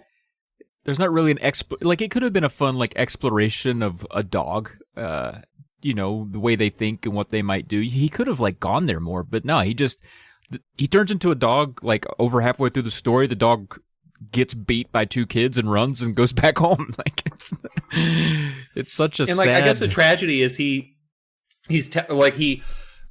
because he talks about how, like, his boss says, like, oh, you're a piece of shit. You'll probably die and not come back. And he's just like, I'd rather go back with shame and tell my boss that I'm a failure rather than deal with children ever again. Like, that's kind of the defeatist attitude. And also a lame one. Yeah. And also, that one was weird on top of not being great in my mind. No, I'm done. You're done. He's quit the podcast. It's just me here. Great. Wonderful. I just need a stronger beer. I'm actually looking forward to the treehouse. That one is not as, in my opinion, not as bad as the one you just read. Or the one I read. The basic premise of the one I just read is unacceptable. So at least the next one, the basic premise isn't unacceptable. Like, it starts off on a better premise, so I'll give it that. Yes, your next one for sure. Yeah, can you tell me about? I don't want to. I honestly, I don't want to think about the stray dog anymore. I got you. I'm going to read to you about fish food, and I'm going to read R.L. Stine's inspiration for this one. Fish food. I was always a good kid. I obeyed my parents. I tried to be polite to everyone. I followed the rules in school. In games on the playground, I was always a good sport. Everyone thought I was a really nice guy. But in my head, I was different. In my thoughts, I was a lot bolder. I was louder. I was faster. In my head, I did what I wanted, not what people told me to do. I was thinking about all of that when I had an idea for the story. It's about a boy who doesn't care about the rules or being nice or not cheating. He just wants to win. What would happen to a guy like that? You'll see. I just want to let you know. Will we see? You do, but I don't think it's too bullshit to link back to it. Causation, the correlation is not. This isn't like when Conan the Barbarian gets humiliated in front of the entire school by a giant hamster, and he learns that he's not the toughest thing on the world. It's not like that. Yeah, this is more like this kid. Honestly, I feel like this kid just had a bad luck now. But anyway, or bad luck, whatever. So we have Ezra Adams. He's 12, and he's just a real fucking piece of shit. He likes to win. He's described as this. He describes himself as loving to win, loving to color outside the lines. Rules don't mean much to him if they get in his way. And he is, in the beginning of the book starts with, and I just pushed my friend Rodney off a cliff. In the video game Battle Scars. Okay. Because they were supposed to be playing cooperatively, but Ezra said he didn't care. He didn't want to share his victory with Rodney, so he killed Rodney's character. So you kind of get a picture that this kid you kind of want him to lose in the end, right? So, also, Ezra brings home, he has a new cat, Murphy, and he's petting it, and then his mom comes in and sees it and freaks because guess what? We have another mom allergic to animals. Oh. She's allergic, and she's like, you can't keep this cat. You can't always have what you want. And Ezra's like, seriously? Like he'd never been told that before. But then Roddy's a pretty good guy. Roddy's like, I'll take the cat. My cousin Darla's been wanting one. I could just take it. And Ezra's mom like, gosh, Roddy, you're the best. You're such a nice kid. I'm sorry that my son's a piece of fucking shit. And then Ezra's like, well, Mom, what about a dog? And she's like, dogs also have fur. And then they stare at each other. And then his mom blinks. And Ezra's like, I won the staring contest. Another victory for me. So everything's like a competition to him. He's a real jerk. Just like that kid in Camp Jelly Jam. Yeah. Except I actually like that little shit. He was a fun kid. That's true. Yeah, he was a funner kid than this. This kid sucks. So Roddy's like, well, Ezra, you can't have, anything with fur. Why don't you get a fish? Plus, and for some reason, this detail was in there. He's like, you're all the time drawing fish. And Ezra's like, yeah, because they're easy to draw. And he's like, well, you should get one then. And Ezra's like, I would like to get a fish. I kind of want to get a fish that fights other fish and then eats all the rest of the fish. Oh, shit. And they're like, okay, you fucking weirdo. Whatever. So his mom is also like, yeah, that'd be a good idea. Once you go by Mason's, that's the name of the pet shop, pick out a fish and bring it home. We'll get you a fish tank. It'll be great. Maybe it'll occupy you enough so that you don't start burning down churches because you're kind of going down a path. And so Monday after school, Roddy and Ezra hop on the city bus together to go to Mason's pet shop. And Ezra, for some reason, has them sneak onto the bus on the back door so the bus driver doesn't notice. And Roddy's like, dude, you know that 12 and under get to ride for free, right? We're 12. And Ezra's like, yeah, but it's more fun if we sneak on. Like, okay. Fair. So they get to Mason's pet shop, and they're greeted by an employee there named Leo, and he has a lion-like bearded look about him, and he's like, yeah, my name's Leo. Some people just call me Leo the Lion. What can I do for you? And they're like, okay. So they ask for help. They're like, we're interested in some fish, thinking about getting some fish. And so Leo starts showing them some fish. And Ezra thinks most of the fish are boring. And he's like, what about an angelfish? They're pretty easy to take care of. And he's like, boring. Like, what about these neon tetras? They light up and shit. Boring. And so he keeps going down a list of fish. And Ezra's like, all these fish suck. They just do fish stuff. Okay. I don't know what you were expecting, kid. Yep. But then, out of the corner of his eye, Ezra spots a fish bowl in the back room. It's got 2 fish in it. And these two big old blue fish. And they're bumping into each other a little bit. Not in a sexual way. They're like tussling. Like they're angry. Yeah. And Leo says, those ain't for sale. Those are experimental fish. And Ezra's like, oh, I'll pay you double. And Leo's like, and then here's bing, bing, bing. Here's a bell up front. He's like, oh, shit, I got to go help a customer. Stay right here. I'll be right back. Uh-oh. And Ezra says, Roddy. Let's steal these fish. Yeah. And he runs, he grabs the fish bowl. I know how kids do around shopkeeps in a Goosebumps book. They're just I can't have this thing. Oh, we're going to get this thing. That's right. Grabs a little bit of fish food on the way out, and then they run to the bus stop with a bowl full of fish and some fish food. Then once home, Dad sees the fish, and he's like, oh, I like the colors of those fish. Those are pretty fish. And Mom thinks, well, they look a little cramped in the bowl. We ought to go get you a new fish tank. You know, me and your father are about to go out shopping. We'll bring back a proper tank for those fish for you. And Ezra's like, all right, great. Bye, guys. And they leave. And Ezra opens up a pack of fish food, and he dumps about half of it in. And Roddy complains. Yeah, he's like, Ezra, Leo told us that you only give fish a little bit of food, remember? He was telling us about that. And Ezra's like, well, these are big fish, okay? They're not little minnows. I don't want them to go hungry. And so while the fish eat, the boys are like, you know what? We're feeling kind of peckish. And so they go to the kitchen and grab a snack. They get some chips and salsa. I accidentally wrote fish and salsa because I had fish on my mind at that point. That's weird. And then Roddy tells Ezra, they're kind of making some small talk while they're eating. He's like, yeah, my cousin took that cat and renamed it Buttercup. Ugh. They both were like, no, that sucks. Even Roddy was like, yeah, I hate it too, guy. So they get back to the living room to check on those fish, and now the fish have grown. They're as big as chipmunks. All right, we got a little bit of monster blood situation happening here. We got big fish.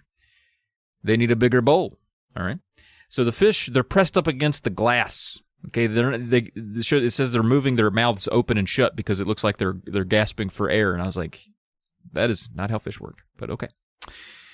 And so they start suggesting things they can put the fish in. They're like, mixing bowl? And he's like, I don't think it's big enough. They're like, a bucket?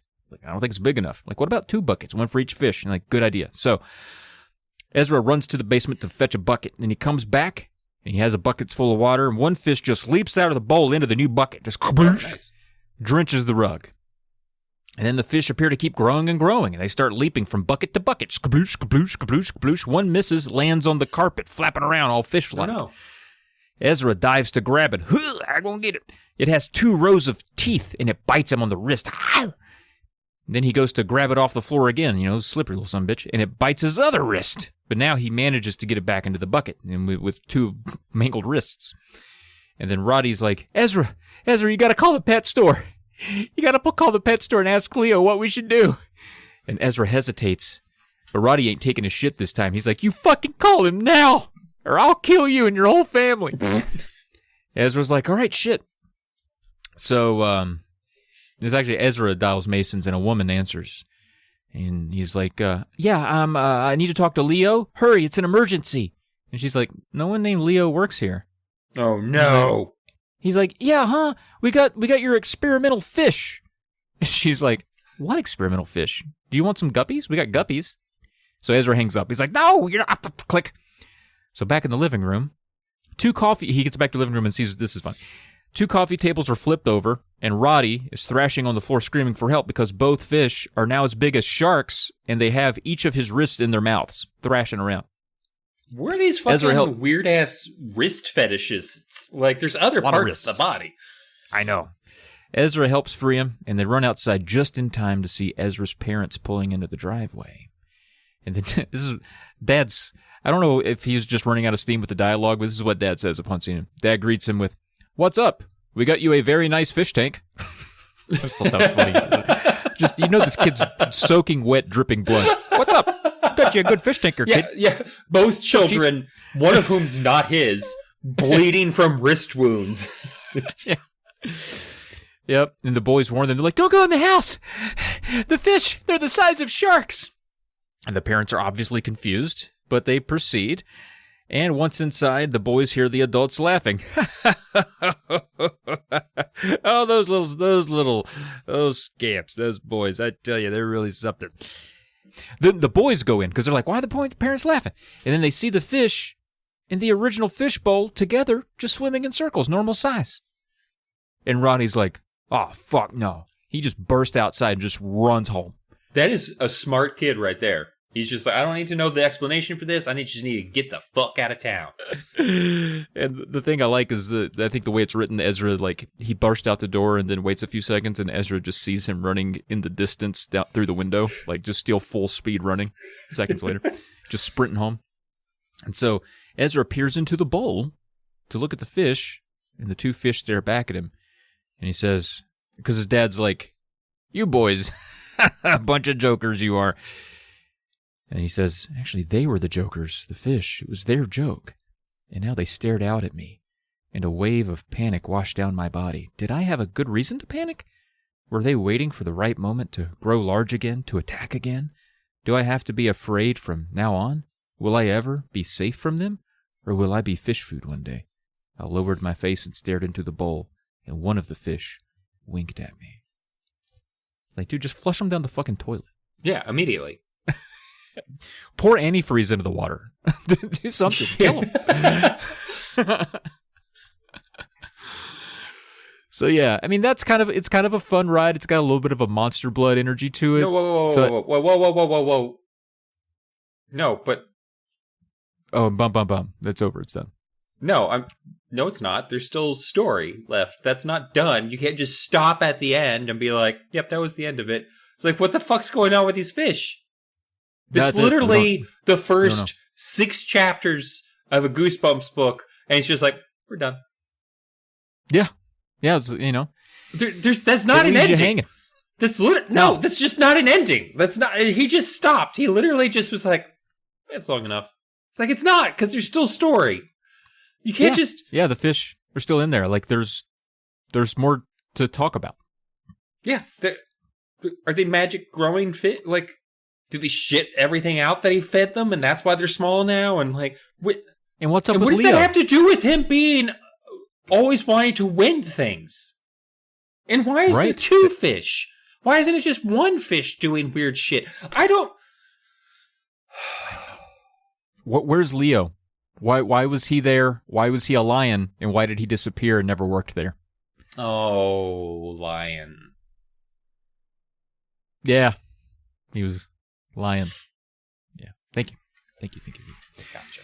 Yeah, I felt like there were some pieces there I liked, but it doesn't end well, and it doesn't really come together well. RL, what the fuck? Yeah, that does not feel like a story, a complete story. That's literally like all of a Goosebumps book up to the point where things start getting weird, and then it's just like, fuck the explanation. Yeah. I mean, because that was almost setting up to be like a go eat worms kind of friendship. Yes. Like one of the kids is like a fucking weirdo, and his comeuppance. There is no comeuppance. B, it has nothing to do with what his deal is. Like if he liked fish, or if like he and Ronnie each got a fish and his fish was bigger or some shit like that. I don't know. Like if they were growing fish and they had to grow the biggest fish, and so like Ezra super feeds his fish so that it'll be bigger than Rodney's fish, and then he ends up with like some crazy ass situation with the fish. That would be like why he would get his comeuppance. He literally wants a bigger fish than his friend Rodney, and he does something that makes it a Goosebumps fish situation. That would be how you do that story. RL. Yeah, what we got here was that this kid learned that he could just steal fish, and it'll he straight up did steal these fine. fish too. Yeah. Yeah, you can't return things you stole from the store. No, not fish. No. Not a used fish. I'd like to get in the treehouse though. What we got on some treehouse? Travis, I really fucking can't with this. Like this one. All right. So we have Miller and Della Stratton, because again, RL's names are all from, I don't know, 1935 for some. Della? Miller and Della for children in this millennium? Like, what is... I mean, already Ezra, at least they're like Ezra and Rodney, like all of these names. Yeah. Not even Rodney, a Roddy. Like Roddy Piper. Yeah, Roddy.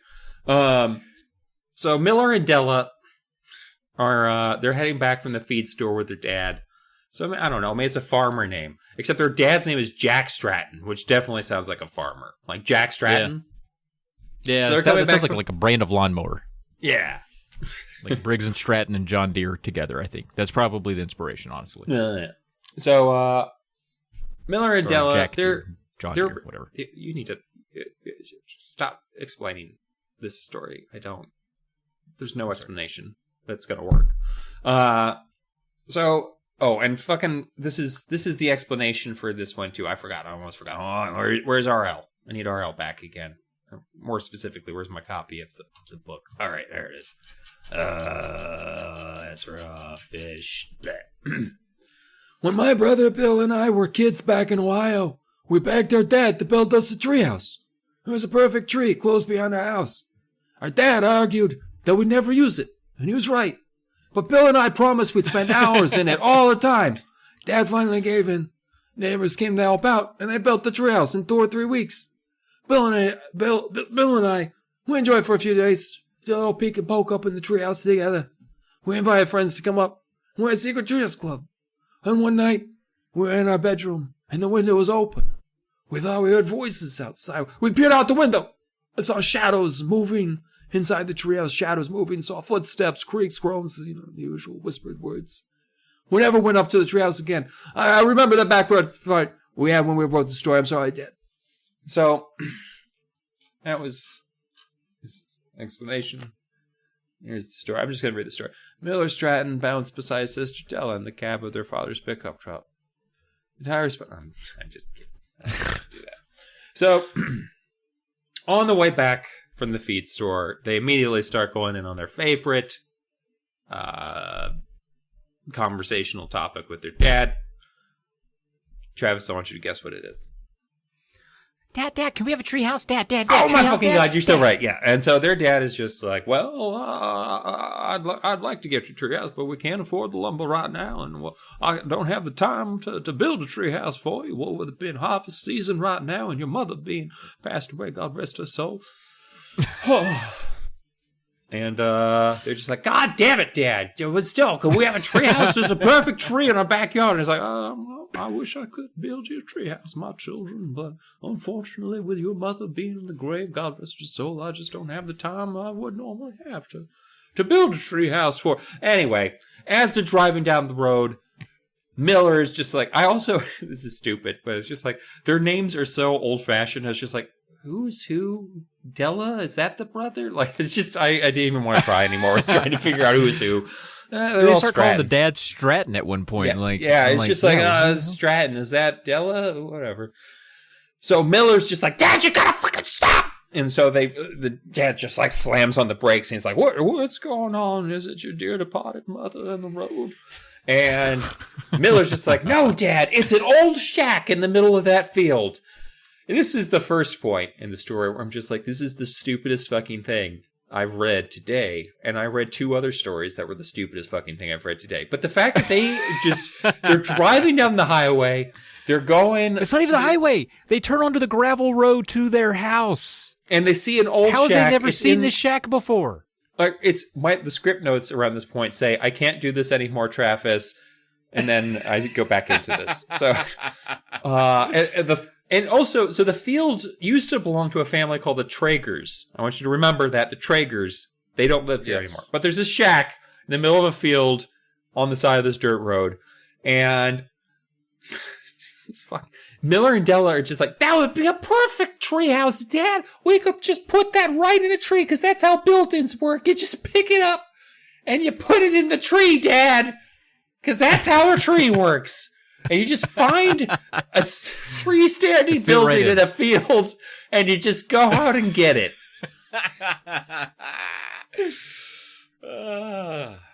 I guess I just have to imagine it's like one of those prefab sheds that you can get at Lowe's or Home Depot or something. And like, oh yeah, you could just... But why would that make sense? That can't be somebody's house, because that's what it's alluding to. Shut up. It's not. It's not someone's house. Shh. Because that would be stupid. Shh. Fuck me. So they put it in the back of their pickup truck. They drive away. And then here's the other thing that I'm puzzled about. So supposedly they don't have enough money for lumber. Fine, I get that. That makes sense. Finances to build this treehouse. But he also says he doesn't have time or farm hands, really. Like, they need to be doing farm work because that's how he makes his money. But It's funny how that changes. So 3 or 4 days worth of work from him and his farhands to put this fucking shack in the tree, and they make it look all nice or whatever, so it fits in the tree. It's just, I can't. I would love to know what R.L. Stine was thinking when he was just like, yeah, they find a shed, they put it in a tree. That's how you build a treehouse.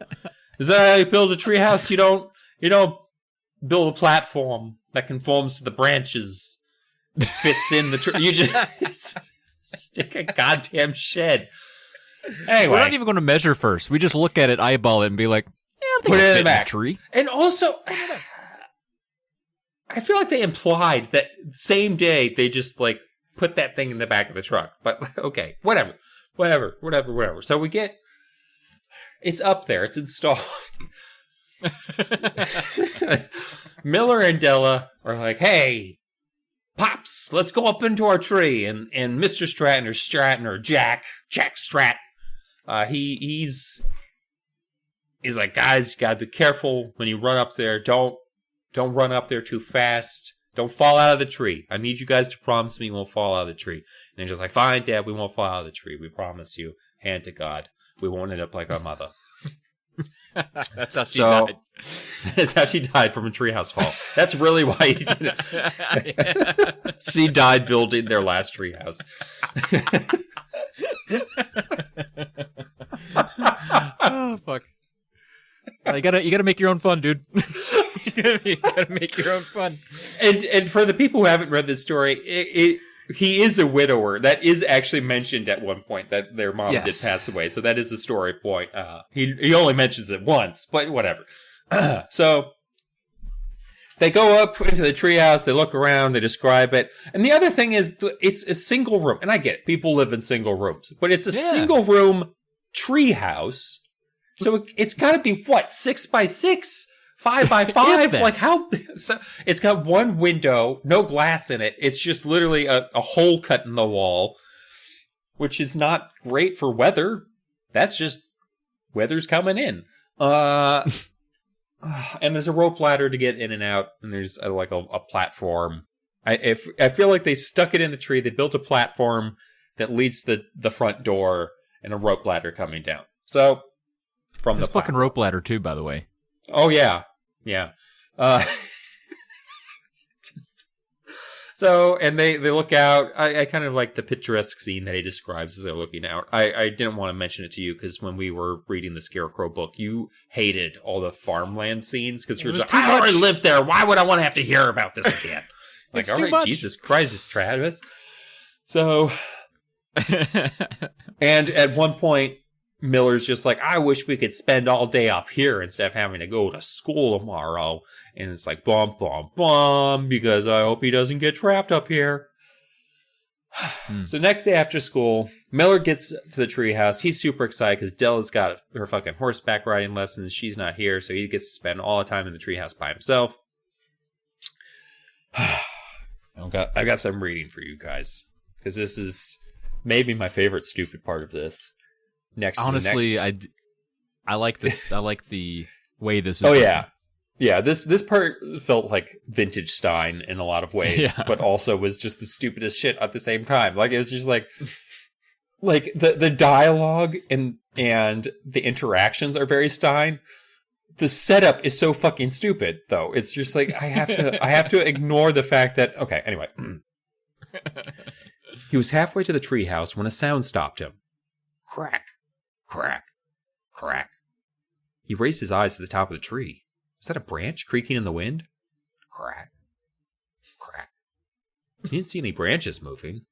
What was that making that noise? Did a squirrel get into the treehouse? He gripped the sides of the ladder and pulled himself onto the platform. Then he pulled the door open, stepped inside, and gasped. Who are you? What are you doing in here? Miller cried. He stared at the old couple seated at the table. Their pale faces opened in surprise as they stared back at him. The man was bald, with white stubble over his cheeks. He sat in the rocking chair, a pipe in his hand, sending wisps of white smoke up to the low ceiling. The woman wore a loose-fitting gray smock. Her face and eyes were as pale as the smock. She gazed at Miller for a brief moment. Then she pulled a walnut from the bowl on the table and cracked it in her hand. Crack, crack. Miller pressed his back against the wall. His heart pounded in his chest. Who are you? He stammered. How? The man lowered his pipe. We could ask you the same question, he said. His voice was dry and scratchy, like a frog croak. Why are you in our house, Ribbit? Your house? Miller cried. No way, Crack. The woman cracked another walnut and shoved the nut pieces into her mouth. Let's be polite, Ed, she said to the man, chewing loudly. The man named Ed took a long puff on his pipe. Then he coughed for a while, wheezing and shaking his head. This isn't happening, Miller told himself. These weird people can't be sitting in my treehouse. Ed Bonstable, that's my name, the man said when he finally stopped coughing. That's my wife, Edna. He narrowed his gray eyes at Miller. And you? Miller, but where'd you come from, Miller? Ed demanded. From my house, down there, Miller pointed. And I'm just stuttering everywhere. But this is my treehouse. To Miller's surprise, the old couple burst out laughing. Ed laughed until tears oozed from his eyes, and he started to cough again. Young man. Oh shit, it's the lady. Young man, Ed and I built this house with our own hands, Edna said, right after we got hitched. And he rode me like a stallion. I was the stallion.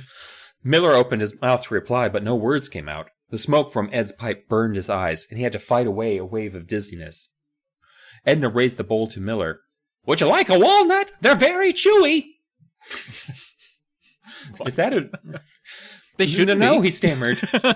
Please. Crack. She pushed another She pushed another nut into her mouth and began to chew. We haven't had any visitors in a long while, Ed said. He pointed to the floor beside his rocking chair. Why don't you sit down and stay a spell? Sit a while and listen. I can't, Miller said, edging toward the door. I have to go. Sit down, kid, Ed shouted. He jumped to his feet and pointed the pipe stem angrily at Miller. You break into my house and think you can just go on your merry way. You'll leave when I say you can leave. Have a walnut, Edna said, offering Miller the bowl. So they're fucking crazy. They're fucking crazy. I love Edna, dude. Edna's great. Like, Edna and Ed, also Edna and Ed. I actually knew an old couple named Bill and Billy, so I'm fine with Ed and Edna. So we cut away from Miller, and we get back to... So Della gets home. She's back from her writing lesson. She's like, hey, Dad. Oh, shit. Are you making sloppy joes again? I fucking hate sloppy joes. And Dad's like, I hope Della dies, because what kid hates sloppy joes? I fucking love sloppy joes even to this day. Same, dude. I mean, I guess this is kind of one of those things where he paints a picture like things aren't the same since Mom died kind of thing, and Dad's just doing his best. And it kind of makes you sad, because he's like, God damn, kids, we had extra ground beef. You know? Yeah, he's described the scene he's describing is like him pushing the meat around with this rubber spatula in the frying pan. It's like, oh, okay. He's doing his best, man. Come on. He just found y'all guys a treehouse out in the field. Give him a break. Yeah. And literally 2 days ago. So Dad's like, go get your brother. It's almost time for dinner. Della, I wanted to call her Ezra, and that's not even the right story anymore. Della like runs out to the treehouse because she needs to go get Miller. She goes up in the treehouse and she's like, what the fuck? Who are these old people? And so what follows is a bit of nonsense. I'm not even talking about the nonsense you think I'm talking about. I'm talking about the other nonsense. Like, what the fuck is this? So progressively stupider. Fuck is this? So the Barnstables are just like, well, now that we've got a daughter, we can have 2 children. It'll be great. It'll be awesome. We'll have 2 kids, and you'll stay forever, and it'll be amazing. Ah, ha, ha, ha, ha. And this next session ruins an already shitty story. So they try. So Ed blocks the way, but then they try and get past Ed and realize he's a ghost because they try and grab Ed and push him out of the way, and their hands go right through him. So then it's just like, why does it matter if he stands in front of you? What? He's actually taking the ladder away. And it's too high to jump, which was the most irritating sentence I've ever read, because it was just like, Miller went to check for the ladder, but the ladder was gone. Too high to jump. It's like, fuck you. Climb down that. Just get away from the ghost people. You can't climb down. How high up did your dad put this tree house? Like, he's just like, it's 7 stories straight up into this fucking high rise of a tree that's in the backyard. It's a California redwood.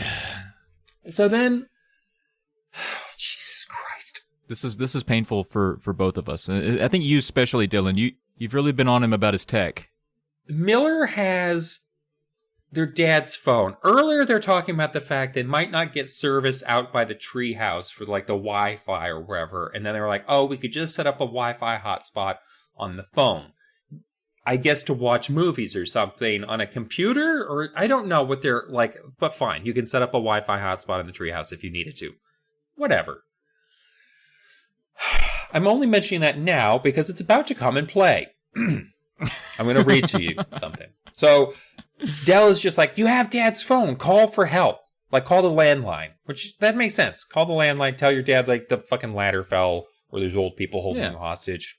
Good idea. The phone. Dad's phone. Miller had it in his pocket. He had completely forgotten about it. He tugged the phone from his jeans and raised it to his ear. His plan was to call the house line and tell his dad to come rescue them. He pushed the number. Silence. Pushed it again. Then he gazed at the screen. No Wi-Fi, he whispered to Della. Would you like to try a walnut? Edna asked. I could crack one for you. Della made a disgusted face at Miller, and he remembered. The Wi-Fi hotspot. The phone had its own Wi-Fi. He forgot to activate it. What's your hurry? Ed said, his face poking out of a cloud of smoke. Edna and I like a nice long visit. Miller's hand shook as he raised the phone. So nervous, so frightened, it started to slip out of his hand, and he had to catch it. Fumbling his fingers over the screen, he clicked on the Wi-Fi hotspot. He heard a soft pop, and then a louder pop that made the treehouse floor shake beneath him. Miller caught his balance and raised his eyes to the cloud of smoke over the rocking chair. Slowly, the smoke lifted and rose to the ceiling like an inflated balloon. Miller and Della both gasped. The rocking chair was empty. They turned to the table. No one there. Edna had also vanished. The bowl of walnuts had disappeared with her. Crack. How? Miller stammered. He gripped the phone so hard his hand throbbed, and the Wi-Fi hotspot shook in his hand. How did that happen? I switched on the Wi-Fi, and they both disappeared. Della shook her head. Beats me. Maybe, she thought for a long moment, maybe they lived before Wi-Fi was invented. It wasn't part of their world. Part of your world. So you mean, said Miller, when I switched on the Wi-Fi with the Wi-Fi hotspot on our phone, it sent them back to their world using the Wi-Fi hotspot on my phone? Della shrugged. Who knows? That's just my favorite way to end it. She's like, Della's literally like, who knows? Who gives a fuck? And they leave. They're just like, they go to their dad and they're just like, Dad, we've got a couple old geezes up in there. And he goes up into the treehouse and he's like, I don't smell any pipe smoke, you stupid little fuckers. Oh, are you guys just dealing with the loss of your mother? It's okay. Come here. Come here, my sweet angels. So these two dipshits... It's so fucking... God damn it. They go back to the treehouse a couple of days later. I forget fucking why. I don't care anymore. They go back to the treehouse. They go inside there, and there's two different people there because they don't smell the pipe smoke. So they're like, it must be safe to go inside. They open the door. There's two young people in there, and the young people are like, ah, shit. You must have met our dad and mom, Edna and Ed Bonstable. We're their kids. We're going to be friends for a long time. And both Miller and Della turn, and the ladder's gone, and they're just like, oh, shit, we need to get on the cellular telephone, because that's the only way that you can operate a Wi-Fi hotspot. Oh, shit, there's no Wi-Fi hotspot, because I forgot the cell phone. It's on the kitchen table. The end. I thought of a better ending. Oh, did you? As we're... Yeah. Instead of the phone being on the kitchen table or they didn't have it or whatever, which of course makes sense because why would they have their dad's cell phone all the fucking time?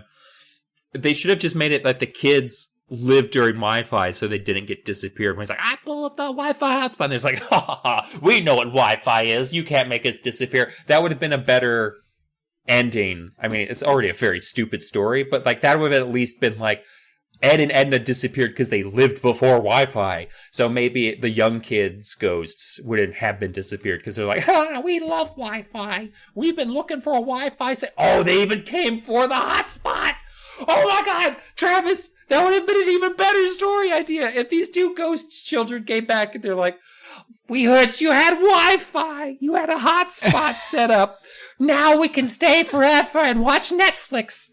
And they'd be like, no.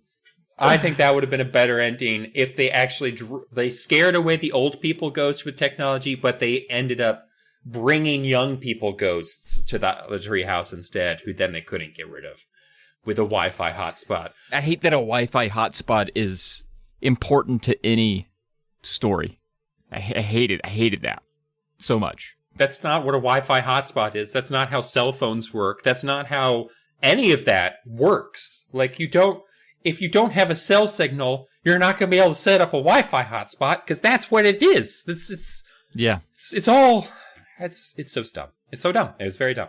So that is, I mean, not understanding the technology. Let's ignore that. Let's ignore the fact that that's not what cell phones do, or that's not how they work. It's like the smartwatch again. I was actually impressed because there was a reference to a smartwatch in the first story I read, but they actually used it correctly. Like one of the kids was like, I've already made 2,000 steps. And one of the other kids is like, no, you didn't, you fat fuck. Which is fine. That's how smartphones do, or smartwatches do count steps. Congratulations. That's fair.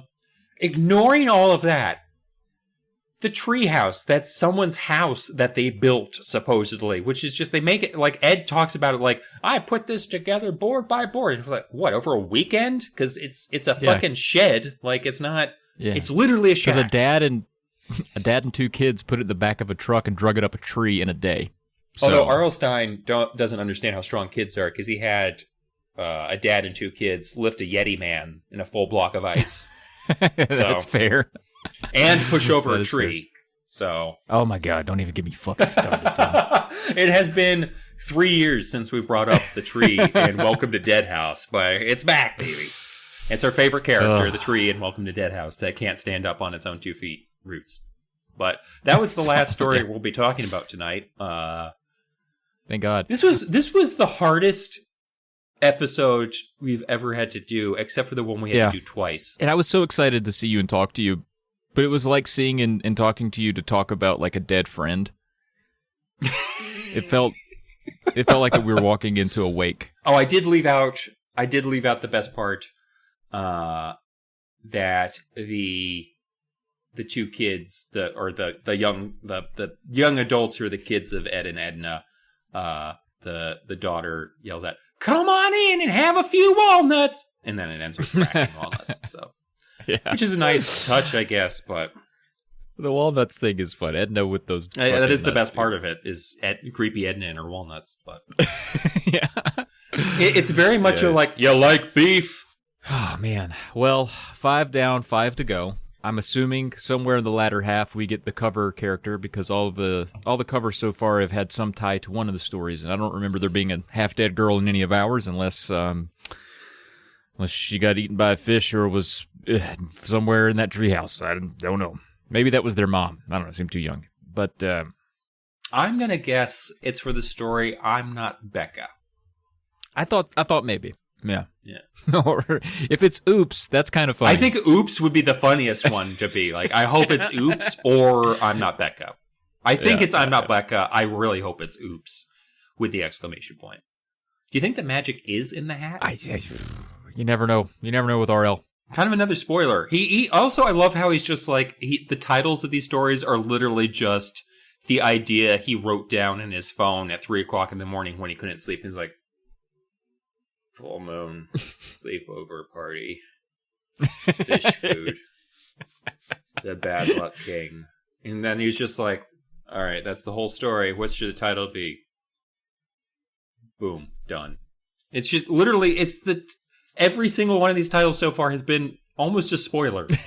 Kinda, yeah. Eddie the Flash. What is that? I bet Eddie the Flash is good. I guess it's nice that we can read the titles and know we're going to get exactly what it says in the title. It's not going to fucking lead us down the wrong path and be like, guess what?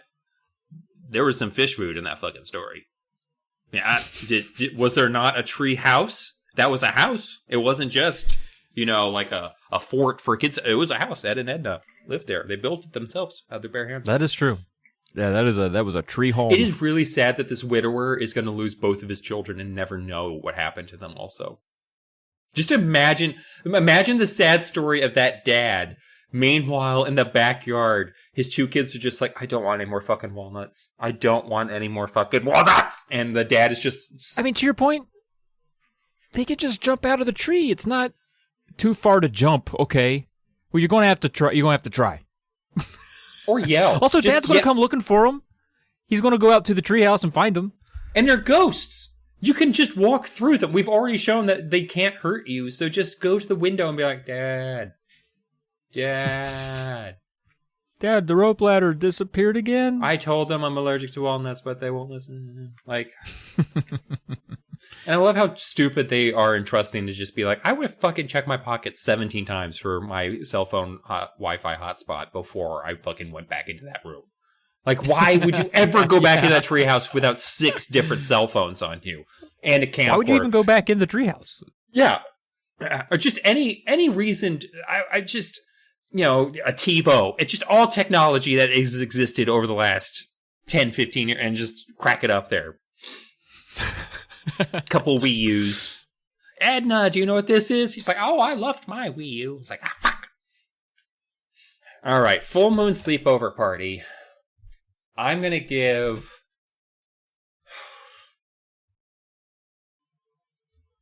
Jesus. 1.5 goth girls out of 4. So 1.5 out of 4. I'm gonna give it 3 bags of chips thrown at you out of 7. Okay. The Bad Luck King. Man, that ending.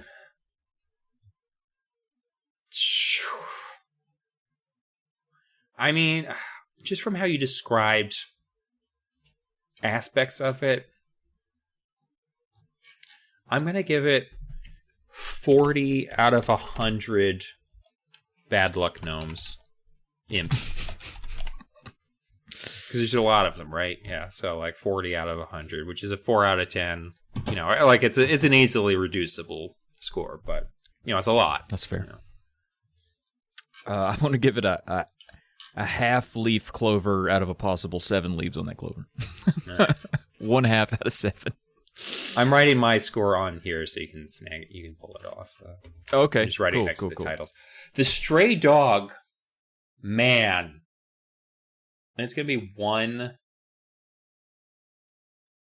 dead dimensional traveler out of 6. Ooh. 1 out of 6? Is that what I heard? Yeah. Yeah, you didn't like that one. That one sucked. Yeah, I'm giving it 1 severely beaten animal out of 7. Yeah. Let me go first for fish food. Yeah, do that. I'm gonna give it. I like parts of it, but I'm. You know what? I'm gonna give it 2 creepy fish out of 7. I think I actually agree with that score. But I'm gonna go fish sticks. 2 fish sticks. Fuck those fish. They ain't making it out of this alive. 2 fish sticks out of 7. Yeah, and then for treehouse, I'm going 1 out of 7. Widowed dead moms. I'm gonna wait. How many? Would you give it again? I gave it a 1 out of 7. Oh, a 1 out of 7. I'm gonna give this one. I'm honestly gonna I'll give this one 2 out of 7 again. Also. Okay. Or a 1 out of 6. So you're giving it like an Edna bonus? Giving it a... Yeah, I'm giving it an Edna bonus, basically. So I'm going to give it 1 thick Edna. Just 1 out of 6 possible Edna. thick Ednas. Yeah. Yeah, pretty low across the board. It seems like we were highest on the first one, which surprises me because it was my first impression of the book was ugh, hope it gets better than this. Yeah, but I liked the actual writing in places, which helped, I guess. Like, I liked how kind of surreal and weird it was. Like, it kind of felt like Holes at the beginning with how, like, intense Nessa was about these girls, but it was also just kind of like, it's werewolves. Like, the whole title tells us it's werewolves. Like, at least leave that, like, say sleepover party or slumber party. Leave out the full moon part so that you get, like, you can at least be like, oh, okay, it's werewolves. But the whole time it's just like, okay, like, the very moment she started talking, like, I'm here in this town and I think they're like me. It's just like, she's a werewolf and she thinks they're werewolves. Even before they were just like, they're the wolf pack. I didn't need that. It was literally from the get, like, because of the title. And one of the girls' last names was Wolf. Mm-hmm. Well, but even by that time, it was already obvious because of the fucking title. So, but when you find out her name's Larissa Wolf and they're called the Wolf Pack, you're just like, okay, stop. That's just too much. But that's all there so that to explain why these 4 girls call themselves the Wolf Pack and everything. I like the idea that they also paint their nails black to be like, we're really into this. They're borderline furries. It's a shame they're all going to get killed. Because I feel like they'd be down to be werewolves. Oh, maybe that's what'll end up happening. I think I'm rating it where I rated it because of the comedy. Like, it seems like such an 80s movie.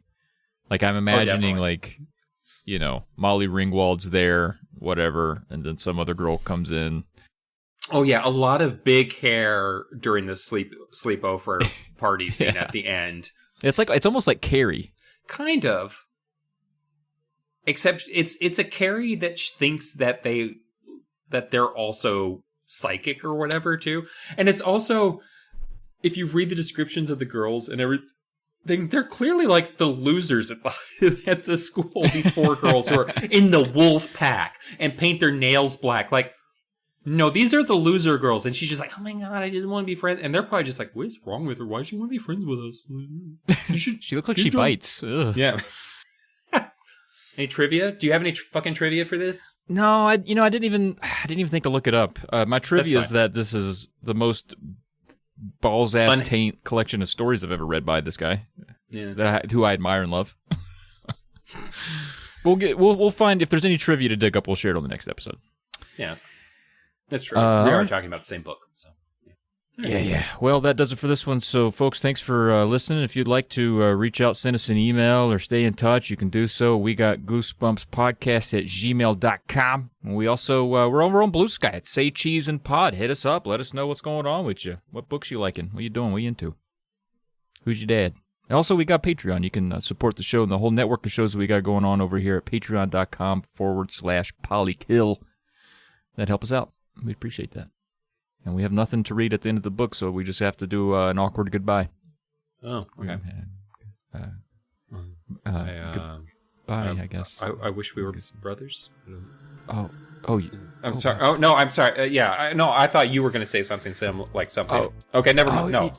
No, it's fine. No. No, it's cool, man. Do brothers? I just thought we were super. I thought we had like a cool moment, but no, it's okay. It's.